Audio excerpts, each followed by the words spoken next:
Hey there, once again, my name is Israel Joseph I, and I'm glad to have you guys here at Sevenaria University. I'm the founder, dean, director, and as I said, I'm glad to have you here with me looking at another video tonight. We're going to be doing a video on the single eye, and that's going to be an interesting video because that's the third eye. So the single eye from the standpoint of the Bible and the Bhagavad Gita. So from both standpoints, both angles, I'm going to try and handle that tonight. I've got copies of both books available for me to check out the actual books. Okay, so that's the single eye from the Gita and the Bible tonight. So I just want to say thank you guys for looking at us, looking at me here, me and my whiteboard on Facebook and YouTube. I usually post the videos to Facebook, but really the home of the videos are on YouTube. So if you would go to Sevenaria University at youtube.com and go ahead and subscribe to the university, please. I'd like to see some more subscribers and see more people looking at these videos and enjoying the presentations as they carry on and hopefully get better and better. So that's Sevenaria, Sevenaria University at youtube.com. Okay, and if you happen to want to support the university in any way, like buying markers or I don't know, whatever you'd like to send as a support, go ahead and send that support over to PayPal at sevenariauniversity at gmail.com. Okay, that's Sevenaria University at gmail.com for support, and Sevenaria University at YouTube to subscribe and click like on a few of these videos. Let me know that you're enjoying them, all right? And I appreciate the people who have already done so.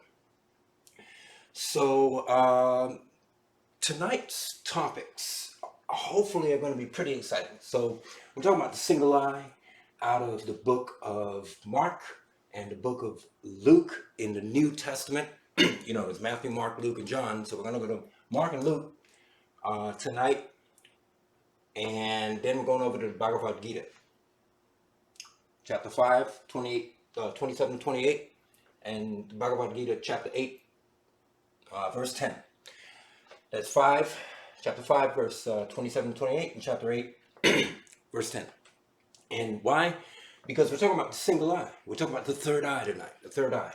That old eye between, that legendary eye between your two brows, the pineal gland in the brain, which everyone universally has agreed that that is the seat of the soul. I taught that on the last couple of videos, but tonight I want to get into that a little bit more as it relates to the age of Aquarius. Okay, so we're talking about the Bhagavad Gita calls it the place between the brows. So these are your brows, obviously, and it's the place between your brows. So your third eye. A lot of you see a lot of women wearing the bindi, which is a symbol of the third eye. Okay, so I wrote the word bindi there because that's really where that's the first indication that that's presently conscious in the person's mind. Now, in Christianity, we don't have such an outward display of it, except once a year, where the Christians will wear a cross right in the middle of the forehead. It's called Ash Wednesday, and the priest will put a cross right in the center of the forehead, and that signifies the third eye. That's what that is, because Jesus himself always was clear about the third eye, about the light of the body. If thine eye be single, I'm using the old King James, if your eye is single, then your whole body will be full of light. Right? He says the sight of the body is the eye. And notice he didn't, in the King James, he doesn't use eyes. He uses the singular. And so this is curious because we have an object, an organ in the body that is clearly a recessed eye that we'll talk about later, a light gathering organ. So the single eye, okay, that's coming from Matthew 6:22 actually. If you want to reference that single eye, if thine eye be single, right? The whole body will be full of light. That's Matthew 6:22.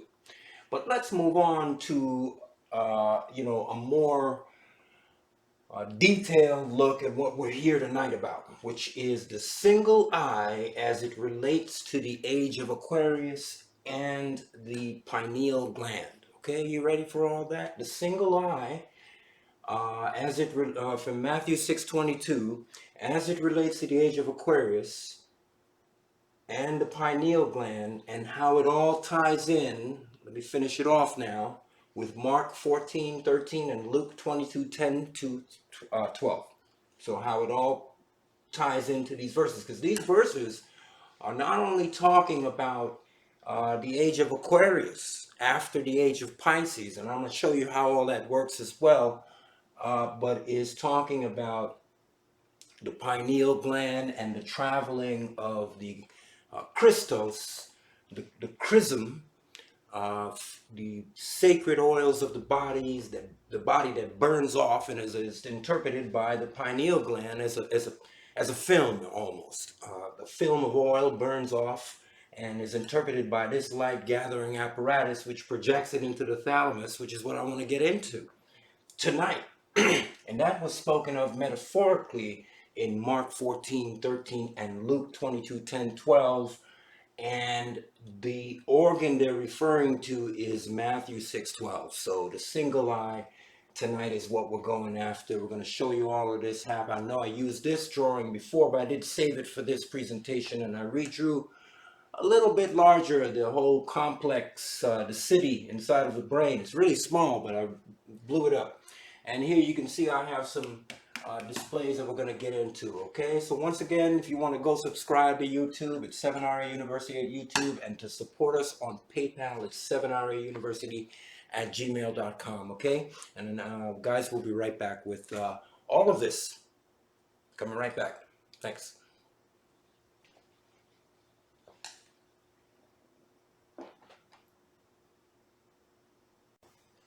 Okay, so as I said, we're going to talk about the age of Aquarius from the point of view of the Bhagavad Gita and the Bible.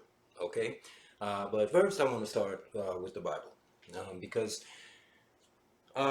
it's probably in most of the world one of the best known books, or up there with top 5, and so is the Bhagavad Gita. I'm going to start with the Bible, and I'm going to start with the book of Luke 22, 10-12. Now, there's where, the main person in the New Testament, Jesus Christ, refers to a set of instructions that he needs his disciples to undertake. And he needs them, in the plain, simple text, to go to a city and find a place where they can keep the Passover, which is the upper room, where they can sit and eat. Okay, and that's the plain text. The disciples have to go into town, find a person that's holding a pitcher of water, and follow that guy into a house where they'll meet a good man, a owner of the house. Goodman, as he's called in some translations, or an owner, and that person will show them, the disciples, to the room under the instructions of the master or the teacher, in depending on what translation you use. Okay, so that is the surface level story. Now I'm going to read it quickly to you.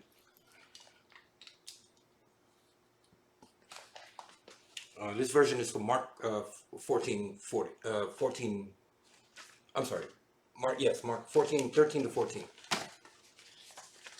And he sendeth forth his disciples, and said unto them, Go ye into the city, and there shall you meet a man bearing a pitcher of water. Follow him. And wheresoever he shall go in, say to the good man of the house, The master saith, Where is the guest chamber? Where shall I eat the Passover with my disciples? So there you shall meet a man bearing a pitcher of water. Follow him in. Pitcher of water. So Luke 22:21 relates and pretty much same thing. And he said unto them, behold, when you are enter into the city, there shall a man meet you bearing a pitcher of water. Follow him into the house where he enters in, and you shall say unto the good man of the house, the master saith unto you, where is the guest chamber? Where shall I eat the Passover with my disciples? And that's the way it's written in the King James Version. Okay, so both times we have this mention, as it says here, right in verse 10, behold, when you enter into the city, there shall a man meet you bearing a pitcher of water.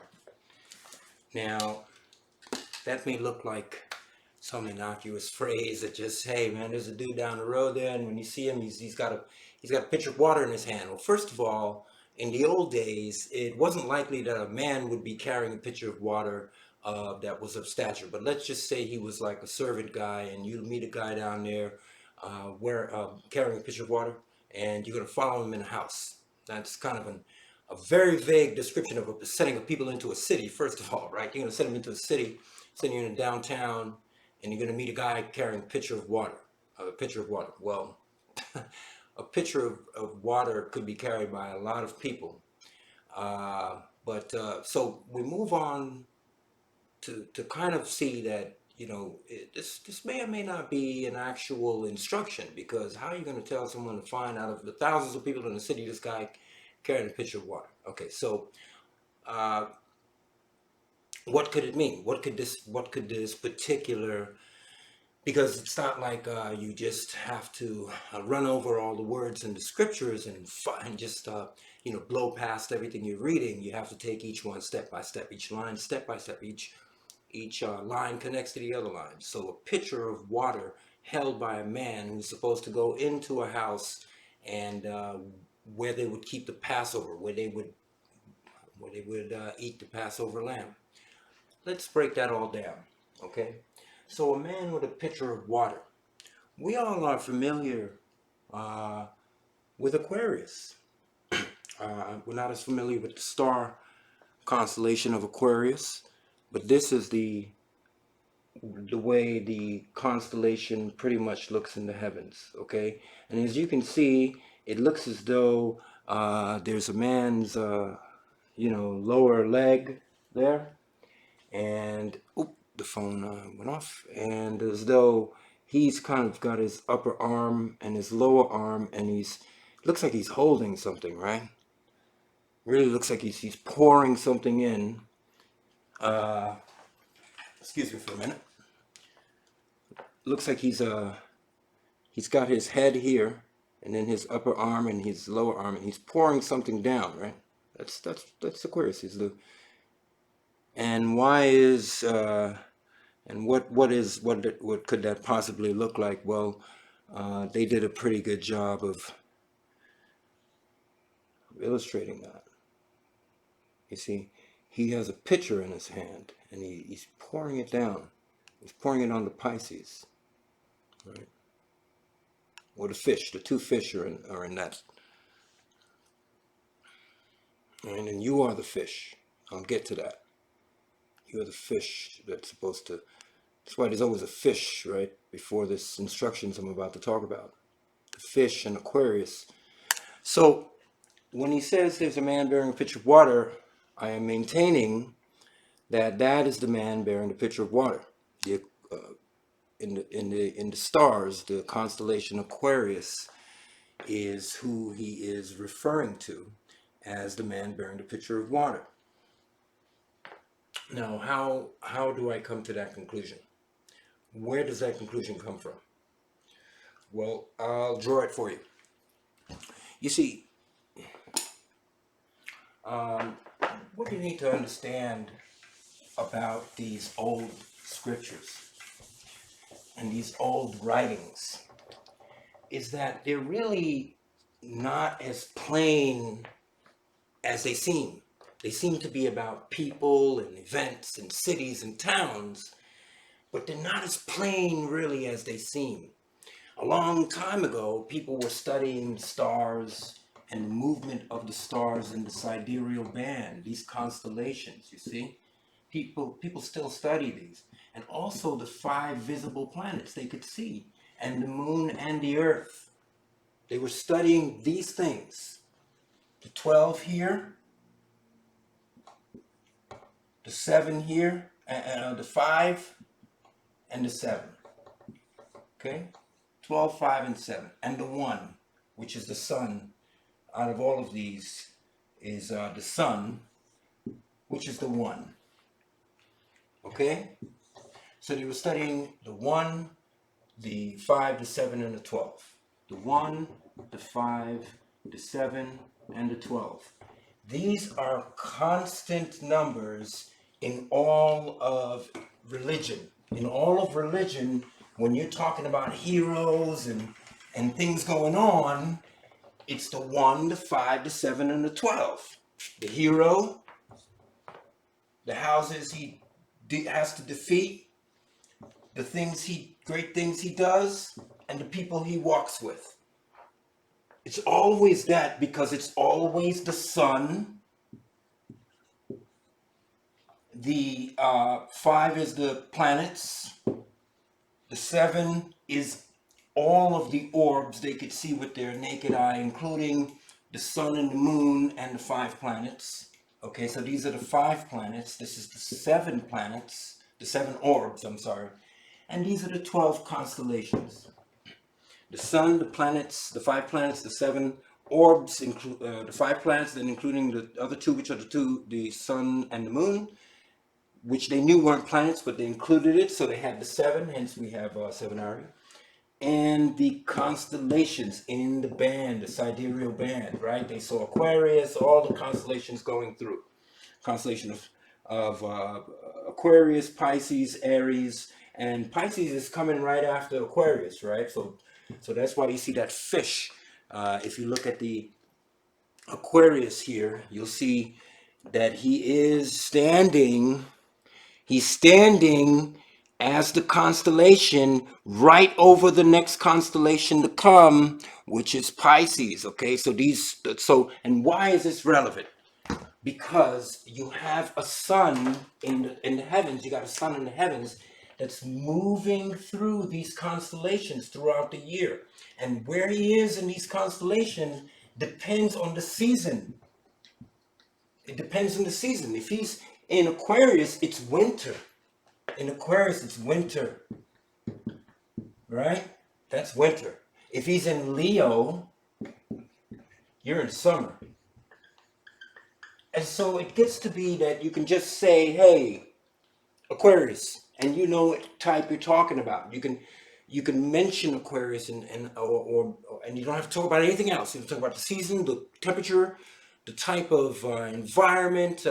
You can just take that for the earth, for a person, for the time of year. Once you just understand this system, first of all, okay? But this is not why he was referring to the age of Aquarius. I'm just getting you to understand that in the Bible, you are talking about the 1, the 5, the 7, and the 12 always. And they turned them into people because it was easier to understand people than it was to understand these planets. These things are very complicated with a lot of numbers and names and movements that constantly change. They turned these stories into people, so we could clearly understand their movements. When Jesus is walking from the desert to meet John the Baptist, that is the sun, of course, moving from the desert, Saturn, where he defeats Saturn, or Satan, right? He shines longer than Saturn, and he moves to Aquarius. Then from there, he gets to water. He moves to Pisces. From there, he gets to be the Lamb of God, where he is Aries. And from there, he spreads the word, where he's Taurus, the bull, cracking the ground. You see, it's the sun going round and round and round. But I want to show you the other half of it, what he's really talking about, the age of Aquarius, because that's a whole other dial, right? The dial I was talking about just now was the Zodiac. That is the way the Gospels, the 4 Gospels are the Zodiac. They are teaching you how to farm, how to own a farm, how to run your life by the weather and not to be at the mercy of the weather. That's why it's blessed. Jesus is blessed because he is the, excuse me, he is the Son. And they're telling you in the four Gospels not about a man which has destroyed the world. It's made him into, whether he's black or he's white or he's from here or there. Instead of telling the people it's the Son, and the Son, this book teaches you how to know where Horus is, where the Sun is. The word Horus and hour is the same word. They just mixed up the letters. Horus, Hours. So you want to know where the Sun is, who is Horus in Egypt. You have to know what hour it is. What hour? Where is the hours? Where is Horus? So they have just kept the same things. They just changed the letters a little bit, right? So these guys were all conscious of this, and what I'm saying to you is that the Sun in the scriptures are describing the Sun, not a man. The Sun going through the Zodiac, right? From Aquarius to Pisces to Aries, Taurus, Gemini. I'll show you how it works before I go the other way, because we need to establish that this is happening. So it's Virgo, Libra, Scorpio, and Sag and Cap. Okay, so I'm going to show you how this really works. Jesus, I'm going to do it as quickly as I can. The Sun is traveling throughout the year. Every year, he goes throughout the various points that he needs to be at in the year, okay? And this is a very rough display. I'm not going to go through a whole display. This is a really rough display just to give you an idea. But let's say down here is winter, and up here is summer, okay? The Sun moves from winter to summer. That's the first thing you need to understand. And it moves through the months, January, February, March, April, May, June, July, August, September, October, November, December, January, February, March, April, May, June, July. So it goes in a circle. Really, it's a wave graph, but I'm not going to show that tonight because that's a whole different conversation. I'll show it on the next display. But we can draw it as a circle. So Jesus, I'm going to show you, the Gospels is this. The Gospels is the Sun throughout the year, which equals to the Zodiac. In Capricorn, he has to go into the desert. Where he returns, he goes into the desert. Where he leaves the place of his birth, okay? He is now a new sun. This is the Sun in December. So he goes into the desert. And who's shining longer than the Sun in December and January? In January. February, from Jan to Feb, this is mid-month. Who's shining longer than the Sun is Saturn. So the first thing they tell you in Luke, in the book of Matthew, is that Jesus goes to defeat Satan in the desert. The Sun goes to defeat Saturn. You've got to get this. The Sun is going to tell Saturn in the heavens that you can't shine longer than me anymore. You took over in the winter, but it's over now. You can't shine longer than me. I am the Sun, and I'm coming back to give life to the earth. I'm coming back to shine life on the earth, and there's nothing you can do about it. The Sun defeats Saturn. Then he goes into the next month, February. We're now talking about February to March, right? So this is Feb to March, and that's Aquarius. And when he gets to Aquarius, you can see John the Baptist, the man with the water, pouring the water down, who I'm going to talk about. The Sun is the second thing the Sun does after he defeats Satan, just like he will do, I'm going to explain to you in its great year, is leave defeating Satan and hand it to Aquarius. But he does it in the small version too, this way. But in the big version, he leaves Pisces. He leaves defeating Satan and he hands it to Aquarius, where we are right now in 2020. Uranus in Aquarius, the sun setting in Aquarius. Okay, but he does it in a smaller version here, where he leaves Capricorn and then he gets into Aquarius, where he's baptized by Aquarius, John the Baptist, his cousin, his brother cousin, because Leo is juxtaposed to Aquarius. Leo, who he is right the month, if you put it in a circle, right directly opposite of Aquarius. That's his brother. This is the son of man. Leo is the son of heaven.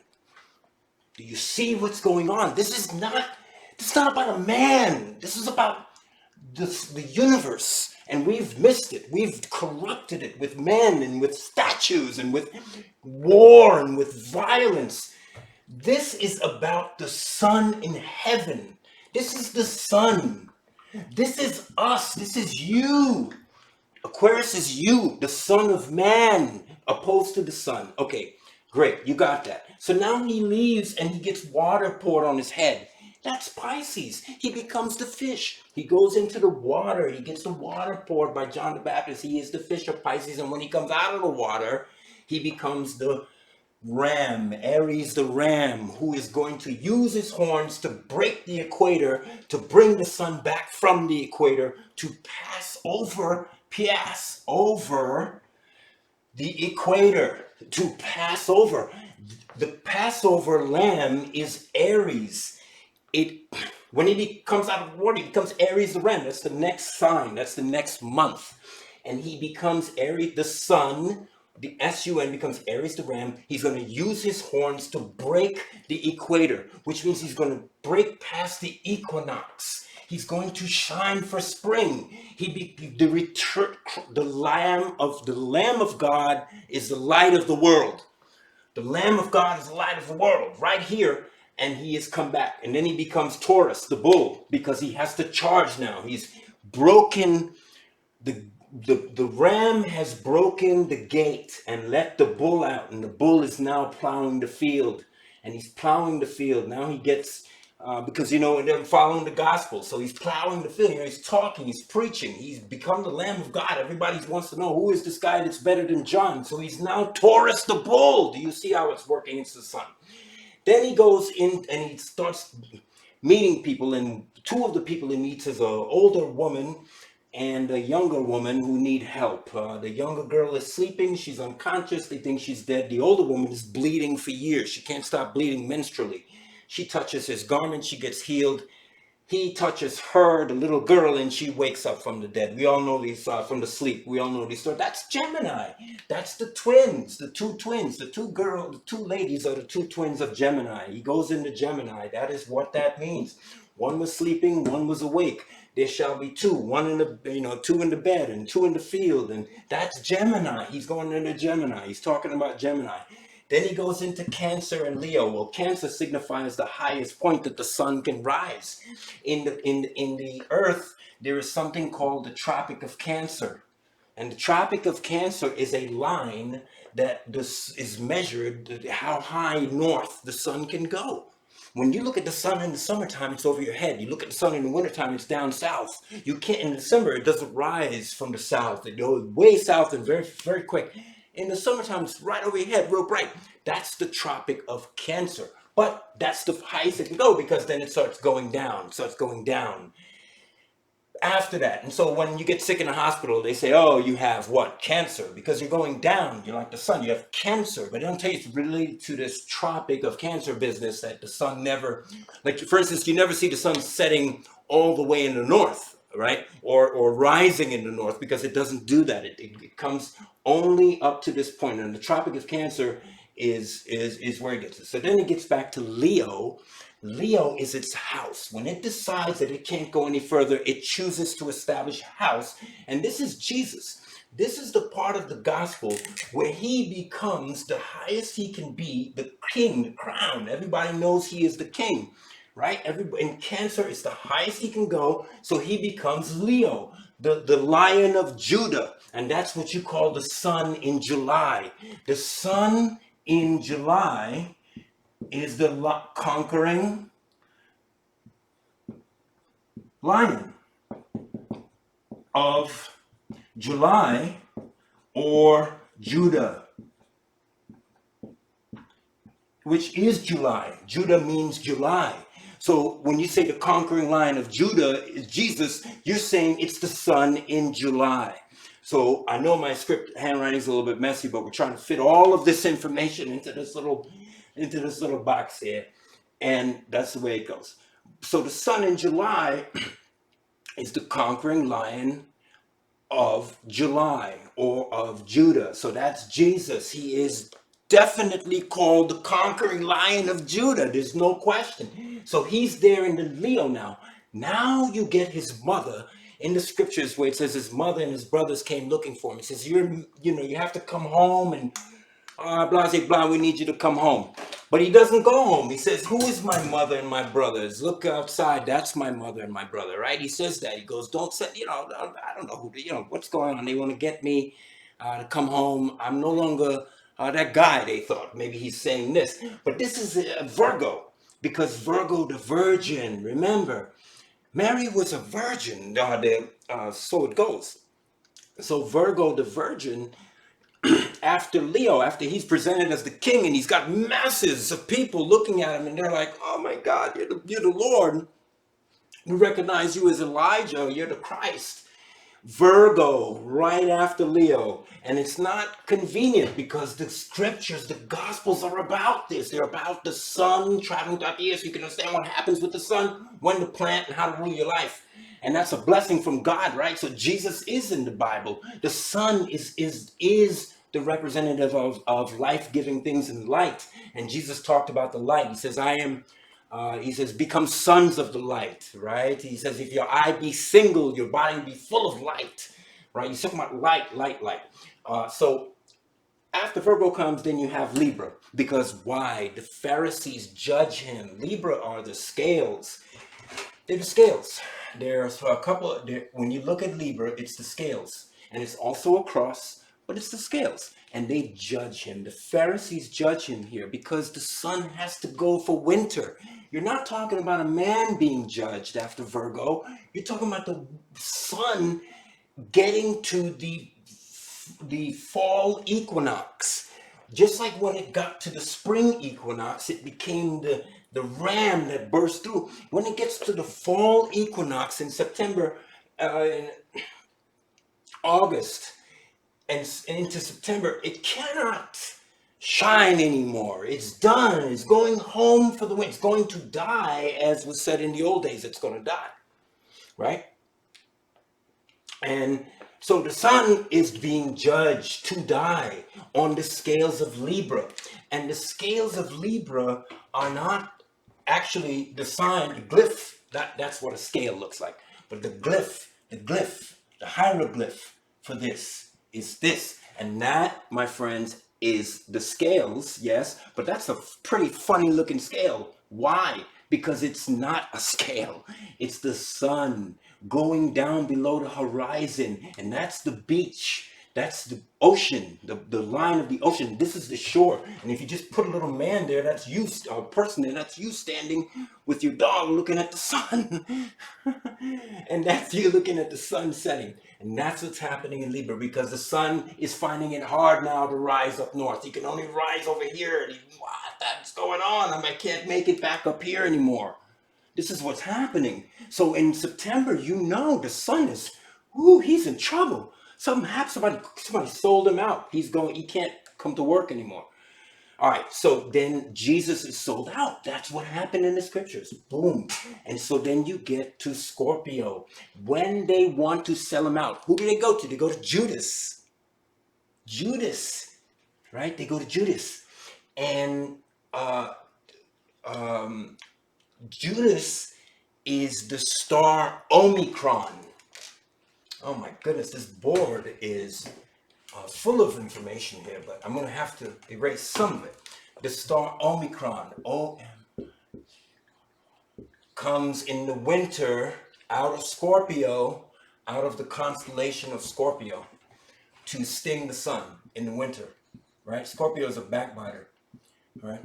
It comes out of the constellation of Scorpio to sting the sun. There's a star that moves in position, and we say it's stinging the sun. But in the Bible, they relate this as Judas kissing Christ. Why? Because in some parts of the world, when you get stung by some of these scorpion types, you end up with a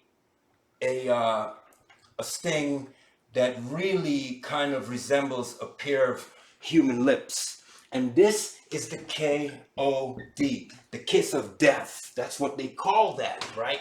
That's what they call that mark that you get after a deadly, really deadly scorpion stings you in these parts of the world. They say you got the KOD, and that's the real KO. If you don't get to a doctor, you're going to die the kiss of death. And Jesus is given by Judas the kiss of death. So Judas is Omicron. He is the star that comes near the winter, when the winter is coming to tell the sun, you're done.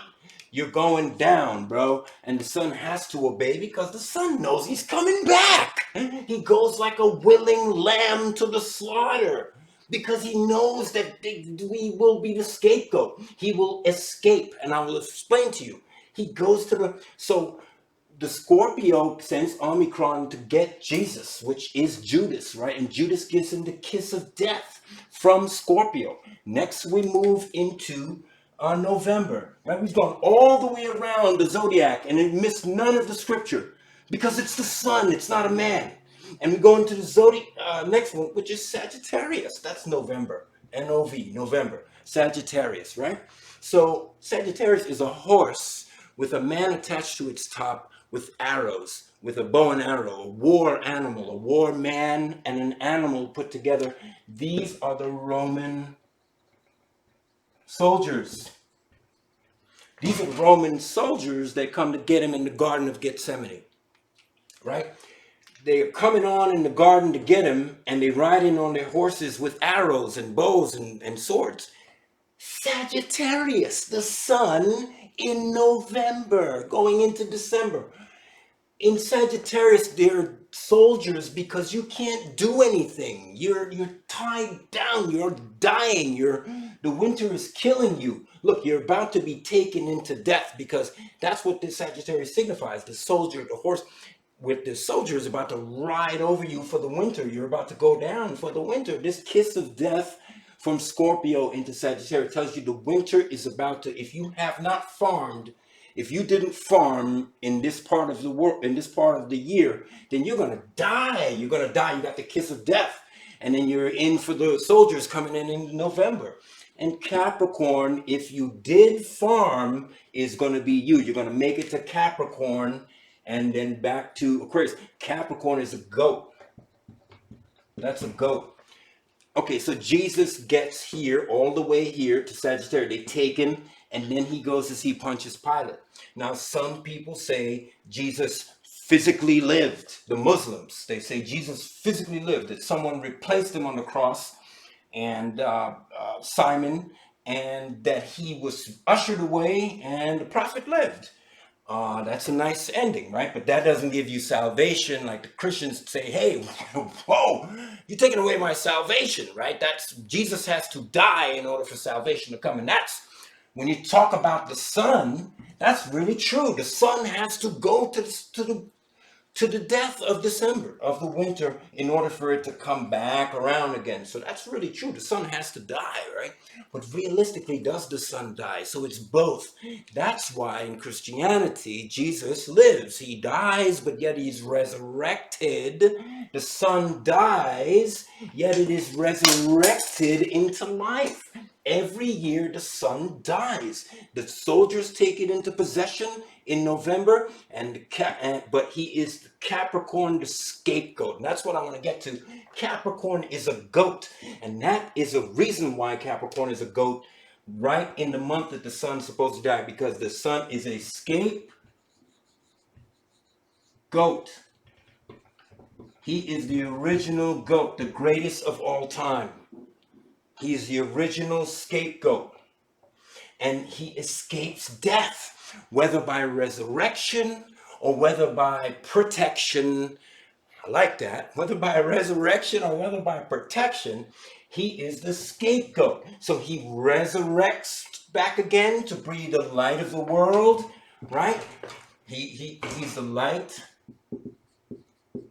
of the world as the sun, this literal light of the world. We keep waiting for a man, but he's going, Jesus is coming back. He's coming back. This is winter we're going into. The sun is going away. You should thank God that that the sun has given man enough, that people enough intuition to create electricity and heat and warmth and build buildings, because the sun is going away, people. And when this thing went away, before we knew how to do this stuff, it was death, people. And that is God. That used to be God to us. Before we had any lights and any electricity and control of our world, this dude was God. Simple, plain and simple. Nothing higher than that. And when it went away for winter, we became terrified. Do you understand? This thing terrified us when it left in December, January, February, because it left us without food. But when it broke past this equator again, it came back. So I want you guys to understand that the book of the four Gospels are explaining this, not a man. Jesus, they personified it because this is too complicated to understand. Can you imagine a priest teaching this? You should imagine that, because that's what they should be teaching. This is what they should be teaching. But they've embellished this story so much and made cartoons and movies and guys bleeding and hanging that they can't do this anymore. They just can't explain that it was all a movie. And it was like, they can't, because they can't tell you that the sun is really, because they can't explain the difference between sun observance and sun worship. They can't explain the difference between observing the power of the sun and worshiping the sun. They just will have to teach that lesson too, because once they give this information, they fear people will worship the sun.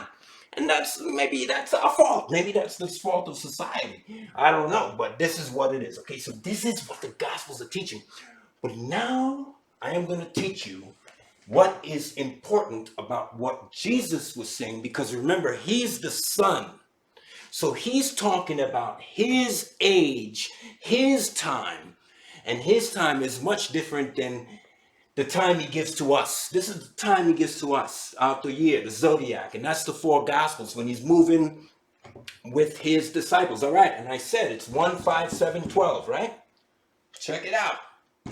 Jesus, the first 5, the 7 candlesticks, the 7 eyes, the 7 horns, and all of the 7s included in the Bible, and the 12 disciples, the 12 tribes of Israel. So when Jesus is moving with the 12 tribes, the 12 disciples, or when Jacob is moving with his 12 sons, this is the sun moving with the 12, moving through the 12 constellations. I just showed you the 12 constellations. I just showed you how the sun moves through them throughout the year. The sun moving through the 12 constellations. Stop killing each other. Stop. This is about the sun. It's not about men. It's not about actual things. It's personified, guys. Okay, it's an allegory. Look these words up. It means something. I know nothing means anything anymore, okay? But this means something, because wars are being fought over this, and it's insane when we should just be all living together, because there is no race. There is no peoples. There are no, it is just human beings. We're products of the sun here, and we're very lucky because the sun is turning itself into things here. It's turning itself into me, into you, and we're lucky, but we gotta stop harboring that this is a man and he's coming back and his name is Jesus, and Jesus said the kingdom, I'm going to tell you something. Jesus said the kingdom of God comes not by observation. It does not come by observation. So if someone tells you, hey, there's the Christ, Jesus is coming, don't believe them. It comes not by observation. And then he goes on to say the kingdom of God is in you. It's inside of you. The kingdom of God is in you it comes not by observation. My God, the man could not be more clear, and people are bombing each other. They're killing each other. And they're saying, oh, they're going to build a temple, and they're going to... It's insane, man. And, you know, if there is a Jesus and a God, and he's looking on, he's probably going, man, you guys have got it so twisted. And I don't want anyone to kill each other, and you're all killing each other as though I went around killing people. You know, as though I went around killing people. Did I go around killing people? Did I miss something? I don't think I missed anything, did I? But no, I don't think he would approve that at all, man. So that's what I'm trying to tell you. So just get that straight, okay? So now we're going to move on to the sun and what's happening with the sun, okay? So just give me a minute. Let me draw the circle. Whoa. Okay.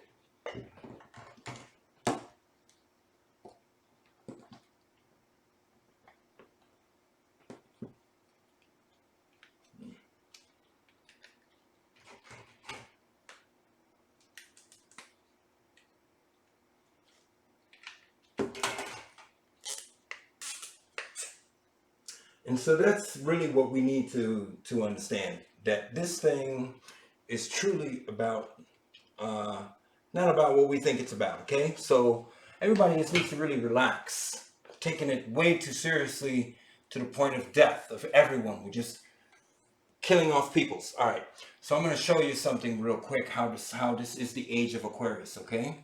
In fact, I'm going to turn this over. Let's get a fresh new board here, because I'm going to really need to explain this in its fullness. Okay, so let me make a circle.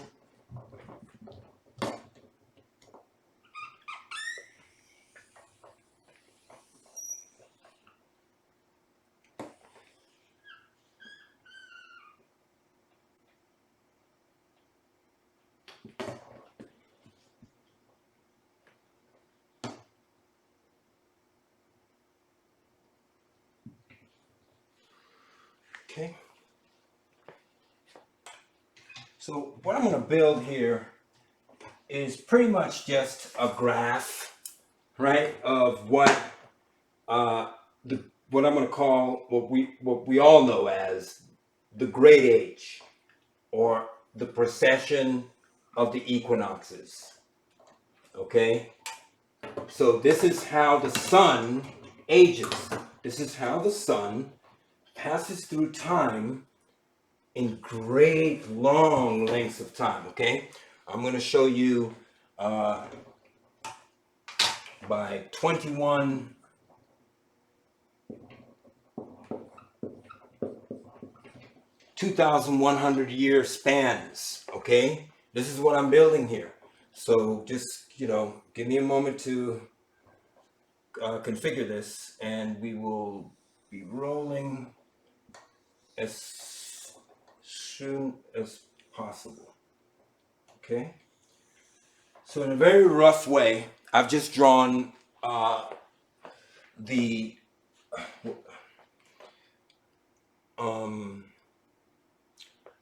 great year.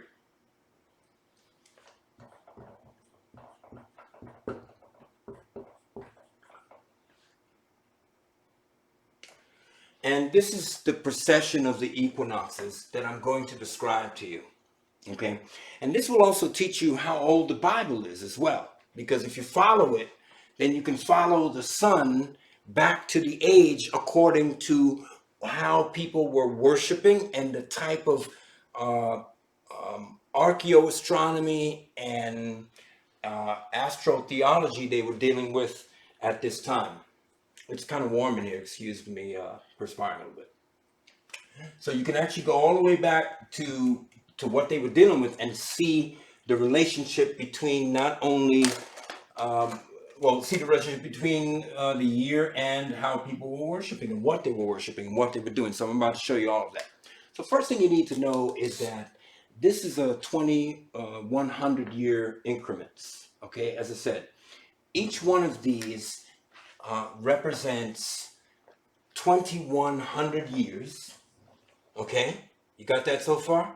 And each one of these represents one of the houses the position of the constellation in the sky, in the sidereal band. Okay? There's a sidereal band in the sky of constellations. There's one below as well, right? We're not really talking about that, and there's one above. Okay? There's one down south and one up north. But the one we really see every night coming over our heads with these different signs in it, Aquarius, Gemini, Cancer, we see it coming over, is in here. And these are 30 degrees. 30 degrees. 30 degrees. These are 30-degree increments of sky. So you will have Aquarius, Pisces, and then you'll have Aries, and you'll have Taurus, right? So 30-degree increments. And actually, okay, so throughout the year, the sun is moving throughout these 30-degree increments. Every month, it poses one, and then it ticks along slowly for 30 days. So there's a relationship between the days and the increments. You see, there's a relationship. This used to be a whole circle, 360, and the 360 was the length of the year as well, until they started refining it and found there was about 5 extra days to play with there that they had to add in and leap year. But realistically, it's about 360 days, because the sun spends miraculously as though someone timed it and tuned it. This is why the ancients believed in God.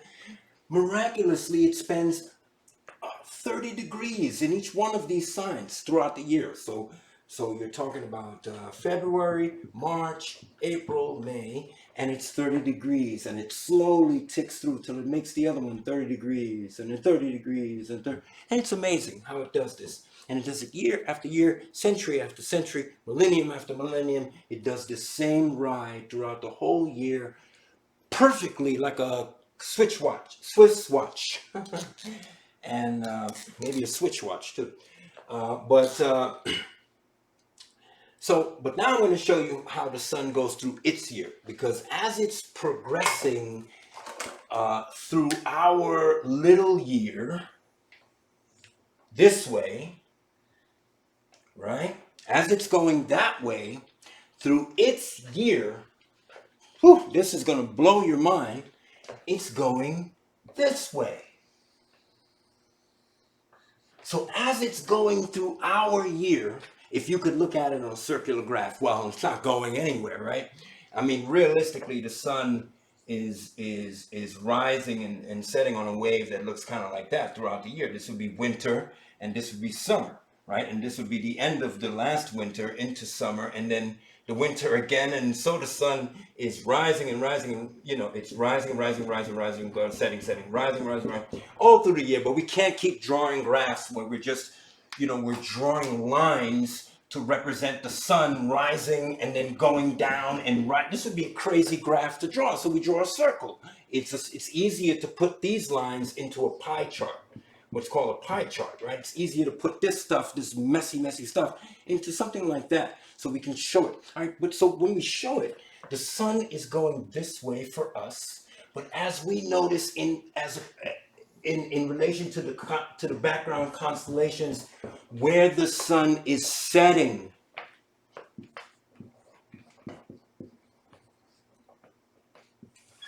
where the sun is setting, we notice that the sun is moving this way through the constellations for itself. In other words, I repeat myself, right? So this was a curious thing. And they also in the past noticed that when it moved this way for itself, it was taking, as it took the 30 days to go through this, it was taking 2,100 years to move through each one of the 30-degree separations. 2,100 years to change where it was setting.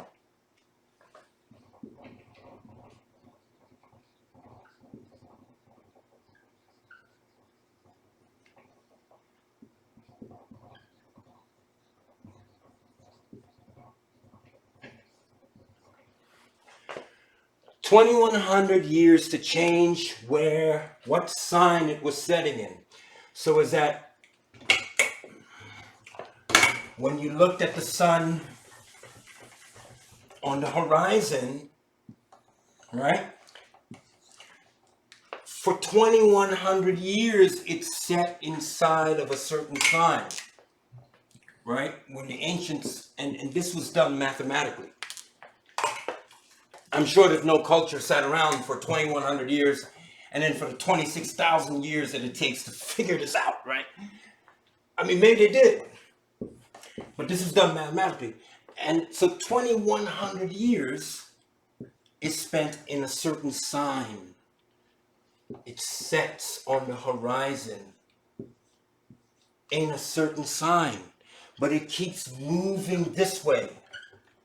And it gets into the other sign where suddenly it's setting into another sign. But it stays in this sign for 2,100 years. And it does this throughout the entire length of the sun's year, the procession of the equinoxes. That's what this is called.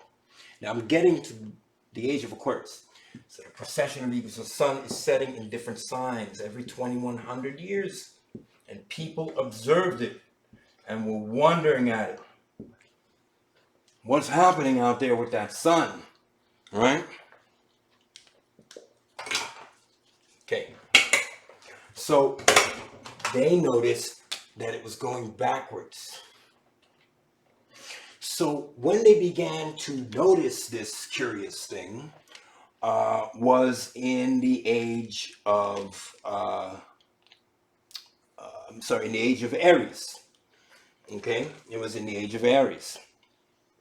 So if we, let me find my document.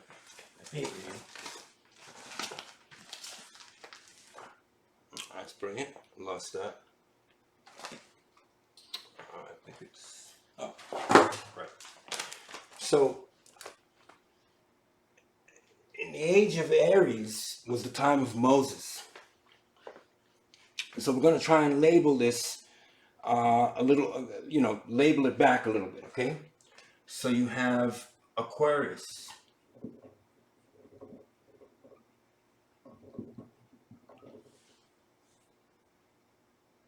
Then you have Pisces.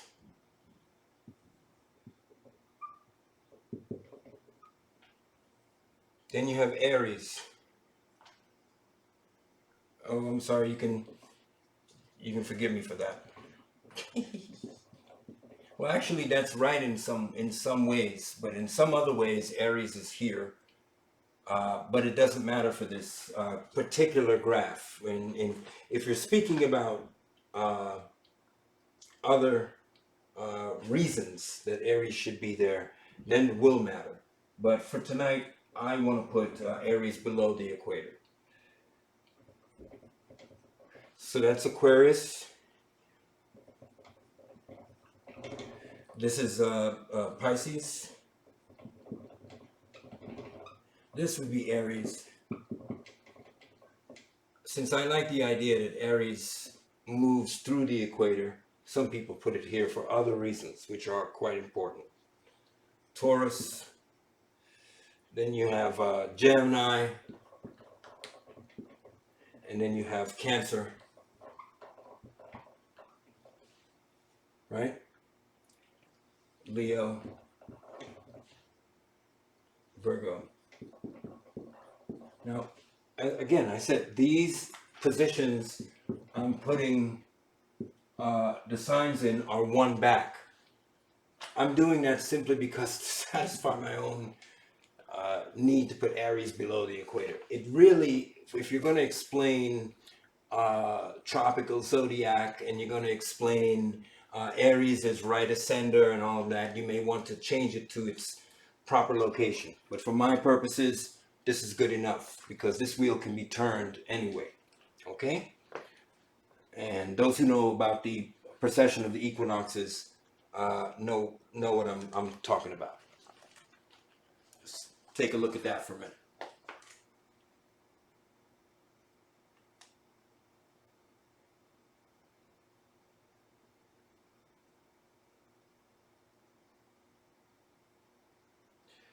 So the procession of the equinoxes is what we're about to talk about, okay?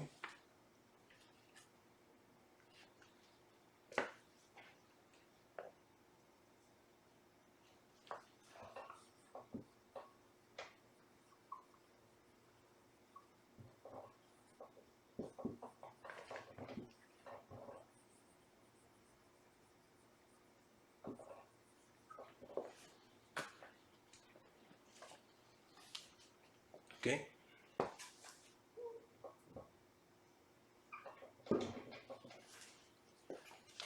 Procession of the equinoxes.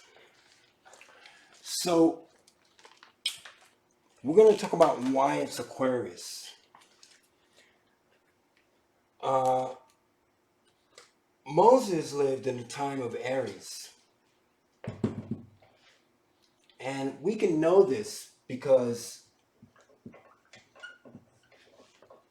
before Moses was the time of Taurus.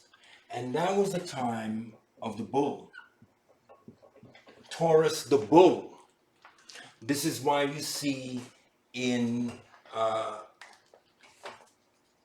places like ancient Babylon or Babel, you have a lot of bull worship, right? Because it's the age of Taurus the bull, of Abraham. So this is bull worship. Year of the sun this was the year of the bull, the age of the bull. The age of bull worship. And that was, and I'm going to show you how I'm coming across these dates. We're going to tie this all in, but just take that in for a minute. 4200 BC.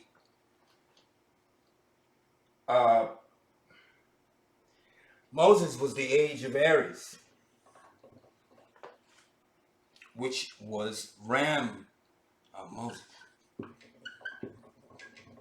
Age. Ram.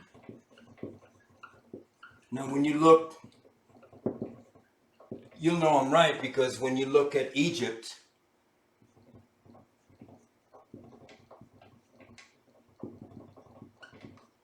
which is where Moses was, you will see rams as the prominent sacrificial animal and the prominent display animal. Let's jump back. Before Abraham, we have Gemini, but we have Gemini, but we also have Genesis. And that's because we have Noah.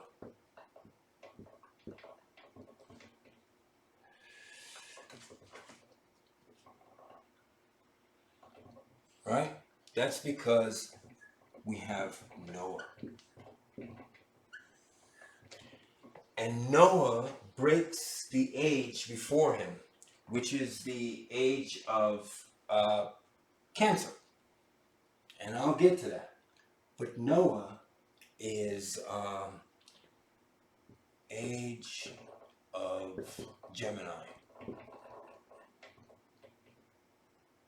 Age of Gemini. This is why Abraham broke Sodom and Gomorrah.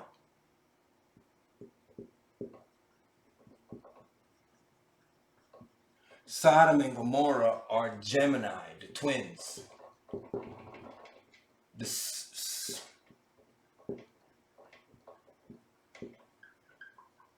They're not cities. They're not gay people.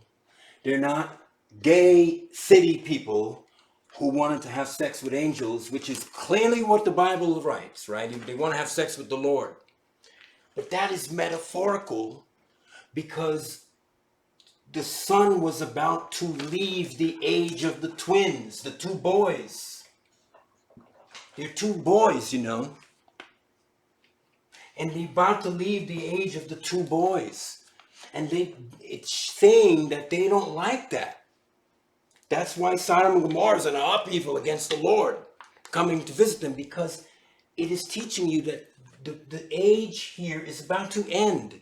And metaphorically speaking, well, they don't like it. And so they're causing a problem for the Lord, for the Son, because he's about to move into the age of not of the boys worshiping him anymore, of that kind of worship, but into the age of bull worship, into the age of Abraham, into the age of Taurus, the 2100-year cycle of Taurus, the bull. He's about to move into, he's leaving the 2100-year cycle of Gemini, which began in 6300 BC. And this is when Noah's flood happened, 6300 BC. Abraham was 4200 BC. This is when Abraham broke Sodom and Gomorrah. That started this cycle.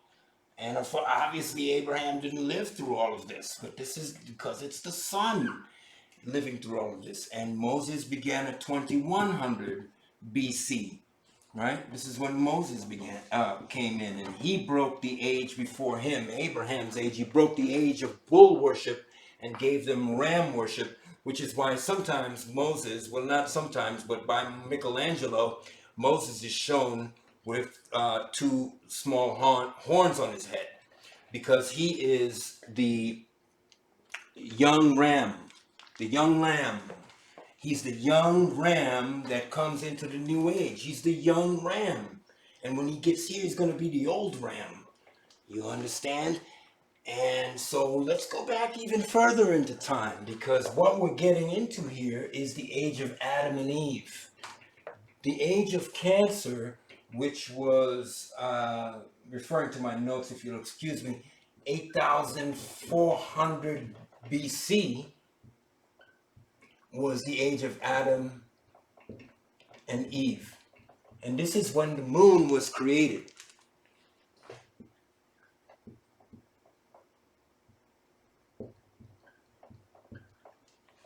This is when the moon was created. You hear all these legends about the moon was brought into existence by aliens, and it was towed into the, Credo Mutwa, rest in peace, told a Zulu tale, hidden mystery tale, that the moon was towed into place by creatures called the Chitauri, and that they inhabit that moon. It's a hollow body, really. It's like a ship they called it, but we call it a spacecraft today, right? So the moon was created in near this time, 8400 BC. You have the creation of Eve, who makes things even, right? Eve is even, E-V-E, because even, E-V-E-N, because before her, all you had was the sun. And the sun before the moon was things shining, but then when the moon was created, you had, or brought into place, you had something the sun was shining off of, and it became even. You understand? She became Eve. So the moon is Eve. Even. Do you understand what I'm saying? The sun then was able to shine on something, and she became the evening for us. The evening, it's all there. The evening. Eve is the moon, okay? So this age, 8400 BC, is when the moon was brought into existence. That's what they're trying to tell you. Adam and Eve are the sun and the moon. And the sun got a new person to hang out with and started moving through time with this new person. Mary Magdalene is the moon. Mary Magdalene is the moon. Mary, the Virgo virgin, is Venus. Venus, who brings the sun at night. You see Venus, the star, coming over first in the morning. At night too, but in the morning, it's also returning first before the sun, as though the virgin is bearing the sun. So Mary is Venus, and Mary Magdalene is the moon. Jesus is the even, that's his even, the Magdalene. And so this was the first version of it, Adam and Eve. And when Eve is taken from the rib of Adam, it simply means that the moon was as a atomic. Adam is atom. A-D-A-M is A-T-O-M. Follow me. Atom. And when you remove an electron from an atom, you create nuclear fusion, or you create a new molecule. You create a new, look man, new molecule. And that is what Eve was, a new molecule. She's round like a molecule. She is new because she was removed from the rib of Adam, from the sun. Adam is the sun. He's the atom. We are like planets going around the atom. The sun is the nucleus that has the the sun is the nucleus that has the protons and neutrons. So the protons and neutrons are here, and we are the electrons going around this sun, just like in a small, as above, so below. And so the atom lost a rib, lost an electron, lost a piece of the sun, lost a piece of the makeup of this solar system to create the moon, whether it came from the earth or wherever it came from. It lost a piece. Atom lost a rib to create Eve. The moon was created, the sun lost, and the atom lost an electron, or Adam lost a rib. Adam lost a rib, the atom loses an electron, and when atom loses an electron, it creates a new molecule. You create something different. You take an electron away from something, and something else is created. That's why they're working so hard in CERN, and that's why they're working so hard scientifically to create chemicals and elements for both good and nefarious reasons, I would just say. The age before that is Genesis 1. It's Genesis chapter 1. That's Leo. And that is 10,500 BC. And that is the same time that they have found that the Sphinx in Egypt, okay, lines up with the constellation of Leo. That is the time, 10,500 BC. And look at where we're at, 2,100 year cycles. Leo, you see? So they knew this cycle. They knew about worshiping rams in the age of Aries in Egypt. In Kemet, they knew about worshiping Taurus the bull in Ur and in Babylon, or Babel, I'm sorry. They knew about the age of Gemini was Noah, and they built the Sodom and Gomorrah, right? The twins. They knew it. And Adam and Eve, of course, we can't really pin down, but we can say that Cancer is the highest, as we talked about, highest imaginary line in the northern sky where the sun rises in the summer.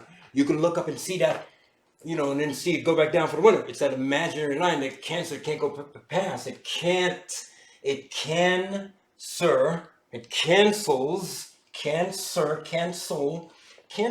go past this line here. And so the moon is in Cancer. The sun is now got a bride. It's now got an even. It now has an even. It's in Cancer. It has got an even. It can't go any higher. It's found its bride. It's found its bride. And then Leo, the Sphinx. Leo is the Sphinx. Genesis chapter 1. the people of Genesis 1, 10,500. So you have this whole thing going back. Now, let's take it to what these scriptures that we're talking about, Luke 22, 10 through 12, and Mark 14, 13. Let's read it again. And both of them say the same thing. So guess what? I'm just going to read Luke.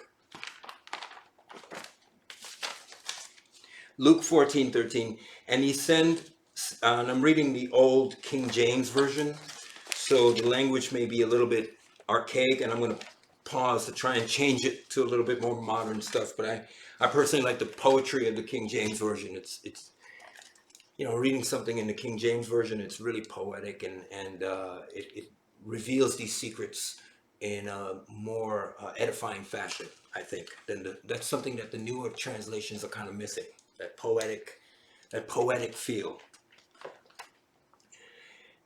It says, and he, Jesus, sendeth forth two of his disciples. And he said unto them, go into the city, and there you shall meet a man bearing a pitcher of water. Follow him in. And wheresoever he shall go, wherever he shall go in, say to the good man of the house, the master saith, where is the guest chamber? Where shall I eat the Passover with my disciples? And master is translated as teacher. As you can see, the King James gives you a translation. And master is translated as teacher.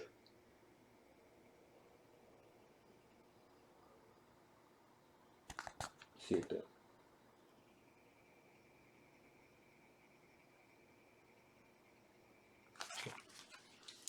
So he asks, where shall we eat the Passover? The teacher asks this. And the son is quite a teacher, I would say. So the teacher asks, where are we going to eat the Passover? And he says, follow a guy with a pitcher of water.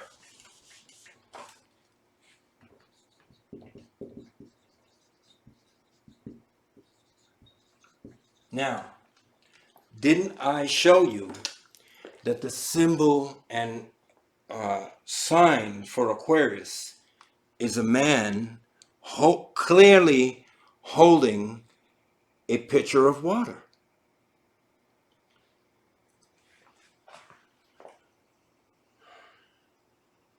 Right? Just take a good look at that. And there's Pisces, the fish. That's why you're the fish. You see, that's why they always showing you Jesus in association with a fish. He is the fish swimming up into the Aquarius. He's going into Aquarius. This, what you're looking at here, is this. It's what I'm about to show you. Look, this Pisces in the sky is here. Okay? And this Aquarius is here. Okay, so I'm about to show you this. The pitcher of water. So let's establish where Jesus is in time here. So we've talked about the creation, Genesis 1. We talked about 8,400 BC with Adam and Eve. Then we got to Noah. We got to Abraham. Then Moses.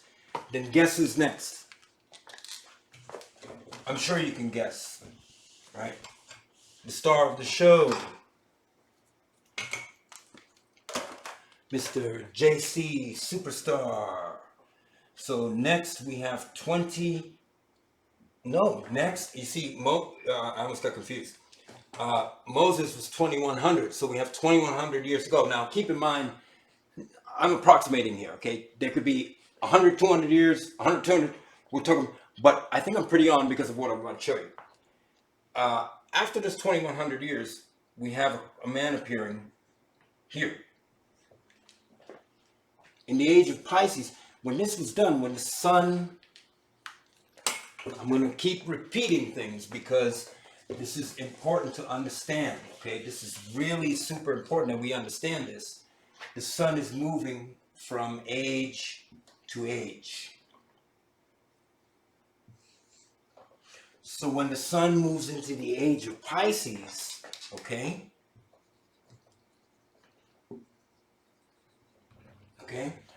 is Jesus's time, okay?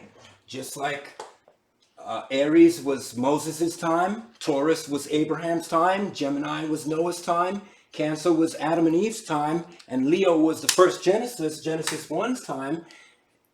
Pisces is the time of Jesus. He's the fish, right?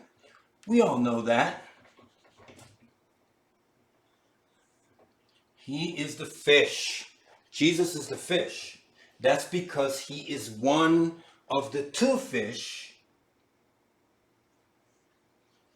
I keep doing that because I want to make a point with that. One of the two fish. The other fish is his father. And one is him. But in realistic terms, he's not really a fish. He's just showing you from heaven the face, right? The sun is showing you its face, but behind it is something. So what he's really showing you is not a fish. I don't want to blow this. It's not a fish. Okay? So this would be the sun. It's not a fish, but he's showing you infinity. The two fish, Pisces, is not really separate creatures like this. One going that way, one going the other, signifying round and round and round. It's really going like this. It's really moving in this fashion, signifying that there is infinity. The sun is infantum. Jesus lives forever. The fish signifies everlasting life, which is what he came to give us. Sorry about that. Which is what he came to give us, right? Everlasting life. This is what it was, because he came to give us everlasting life, because the Pisces are the fish. They are the fish.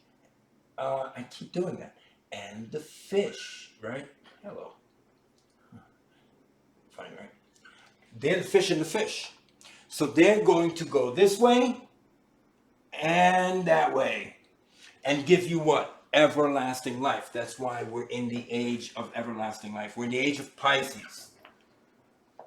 Well, we're not in that age anymore. We just left there. Because guess what? In the year 2012, we have between 2012 and 2020, when the grand conjunction of Jupiter and Saturn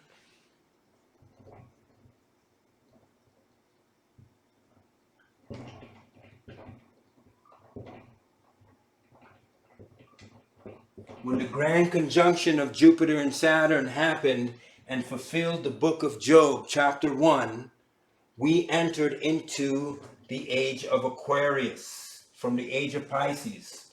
Do you understand? The sun is going backwards.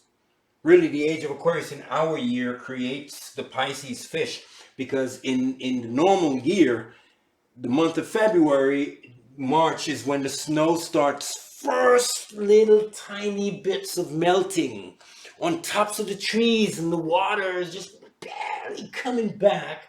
And that is why there's fish. Right after Aquarius, he pours the water, so there's little baby fish growing in the little pond now, and there's soon going to be beautiful things when the sun. But in this way, in this display, in this graph I've drawn, the sun is going backwards in its great cycle, right? This is called the great year, or the procession of the equinoxes. In the procession of the equinoxes, the sun goes backwards. And so I'm showing you from 10,500 BC all the way to Jesus' time. This is Jesus. So we have Adam, Noah, Abraham, Moses, and Jesus. These are the sun. This is the sun. This is what the Bible is about.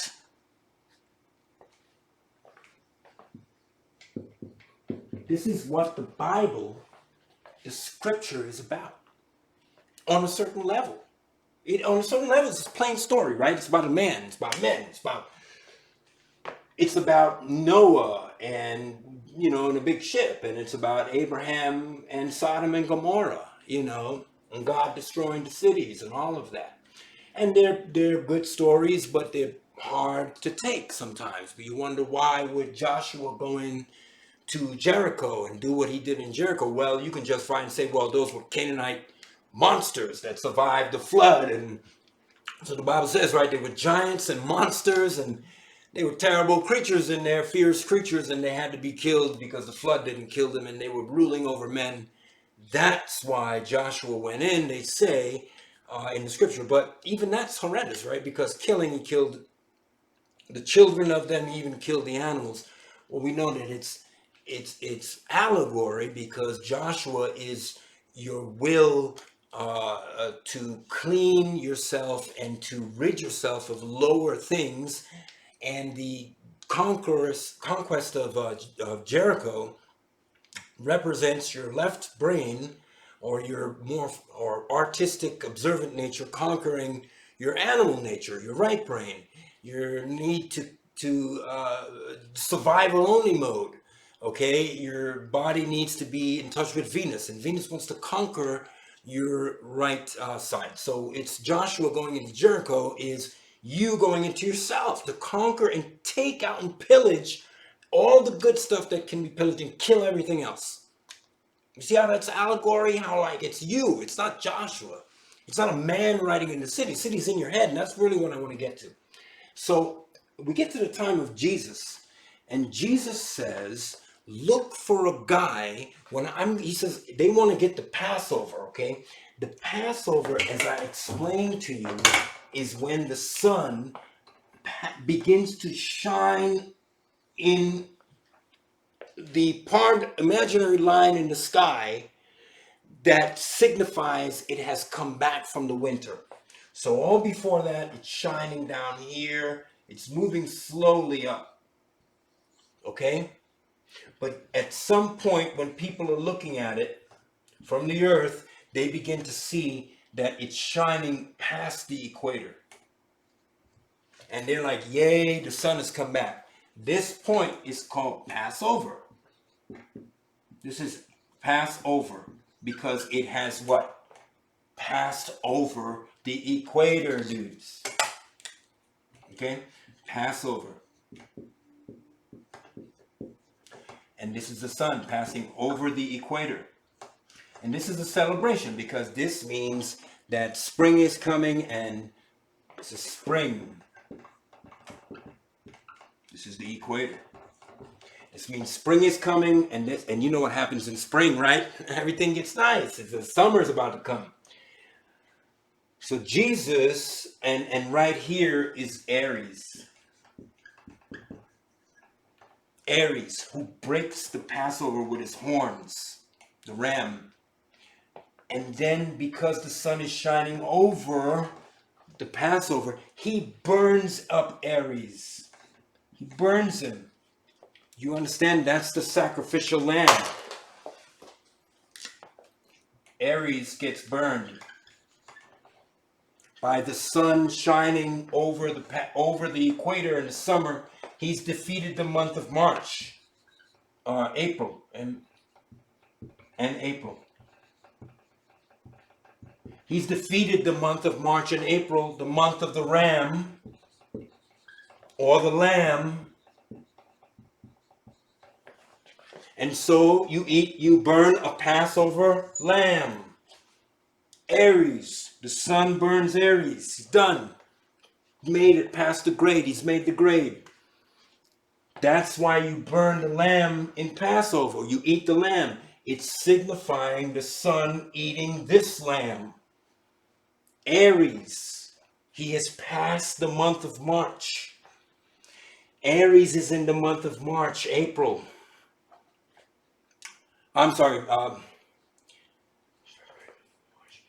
February, March, the end of February, March. No, wait a minute. I'm right. March, April. Oh, hello. Sorry about that. A lot going on here. March, April. That is when Aries is, March, April. He's past the grade. He's moving on to April, May now. That's what's happening there. He's going on to April, May. He's no more needing the lamb. So he burns it up. Just like you cook the lamb, you burn the lamb for the Passover. That's what this is. Literally taken, you get a lamb and you burn it. But what is that really doing? King David said, Isaiah said, what good are your sacrifices to me, right? What good are your bullocks and your lambs that you brought to me? Who required this stuff at your hands to do this for me? So you read in the book of Isaiah, he says, to what purpose is the multitude of your sacrifices unto me, saith the Lord? I am full of the burnt offerings of rams and the fat of fed beasts. I delight not in blood of bullocks or of lambs or of he-goats when they come to appear before me. Who hath required this at your hand to tread in my courts? Bring no more vain oblations. Incense is an abomination to me. The new moons, the Sabbaths, the calling of assemblies, I away with it. It is iniquity. Even the solemn meeting. Okay? Your new moons and your appointed feasts, my soul hateth. They are a trouble unto me. I am weary to bear them. And when you spread forth your hands, I will hide my eyes from you. Yea, when you make many prayers, I will not hear, for your hands are full of blood. Because the books are not about men, and they have been killing men. And God said, when you pray to me, because your hands are full of blood, I'm going to hide from you. Why would he say that? Because the book is not about men, which you've been killing for. So you found out about the Passover. It's about this. It's about the sun moving. This book is about the motion of the sun, and that's important for various reasons, including running a business and saving your life before the winter gets here and planning for the future. Okay, and knowing and just studying this alone makes your mind better, and mathematics and names and number, it just increases a person's intelligence. And it's a knowledge about your world. You're living in a house, yes, but there's a bigger house above you, which all of this is happening in. And it'd be nice to know about this big house too, just like you know about a subway map. You know about this subway map, okay? The sun is a train going through a subway setup here. And it'd be nice to know about that because it affects you. It really affects you. If you say the sun does not affect you, the angle of light,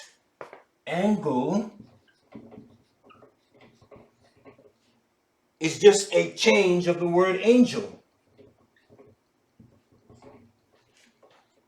Angle and angel are the same word. They just flipped the two letters on the end, but they both are light. They both are talking about light. Angle and angel. So this is the angel, the angle of the Lord. This is the angle of the Lord, the angel of the Lord. The angle, the angel or the angle. Choose whatever word, because light has an angle. It shines on an angle. Light from heaven comes to us on an angle. This is where angle. This is why you get the word angry, because you're going down, right? So it's angle. And that is why it's called an angel. Because sorry about that, I just wrote that word twice. Angel, he's gelling. And the sun comes down and gels with us. You know, you talk about gelling on TV, the commercials. Are you gelling? Are you angelling or are you angelling? Are you gelling or are you gelling? Because if you're gelling, then you understand you're dealing with the sun. If you're gelling, you think you're dealing with some creatures coming down and talking to you with wings. So you're jelly in your brain, and if you're gelling, if you gel, then you're getting the angle. You're getting What angle? You get my angle? You know, that's an old expression. You get the angle of the conversation. There's an angle of light coming through the universe, coming through onto the earth, and it's affecting us, and it's called the light of God. It's called the light of the world. It's called, it is the light, and it grows everything, and it provides all of the things we need, and we've turned it into a man, right? And the helpers, the other lights in the sidereal band, are what we call angels. They are the angles. They look, the angle of a certain constellation is that way. The other angle is that way. If you draw lines, you have to draw on an angular. You have to draw. Look, these are angles. Do you see what I'm saying? I mean, I'm standing in front of angles. These are called angles. This is all angles, and this is the angle of God. This is the angel of God. Do you hear what I'm saying to you? You have to learn this because you are fighting wars on the planet over men that either they existed or they didn't. It doesn't even matter.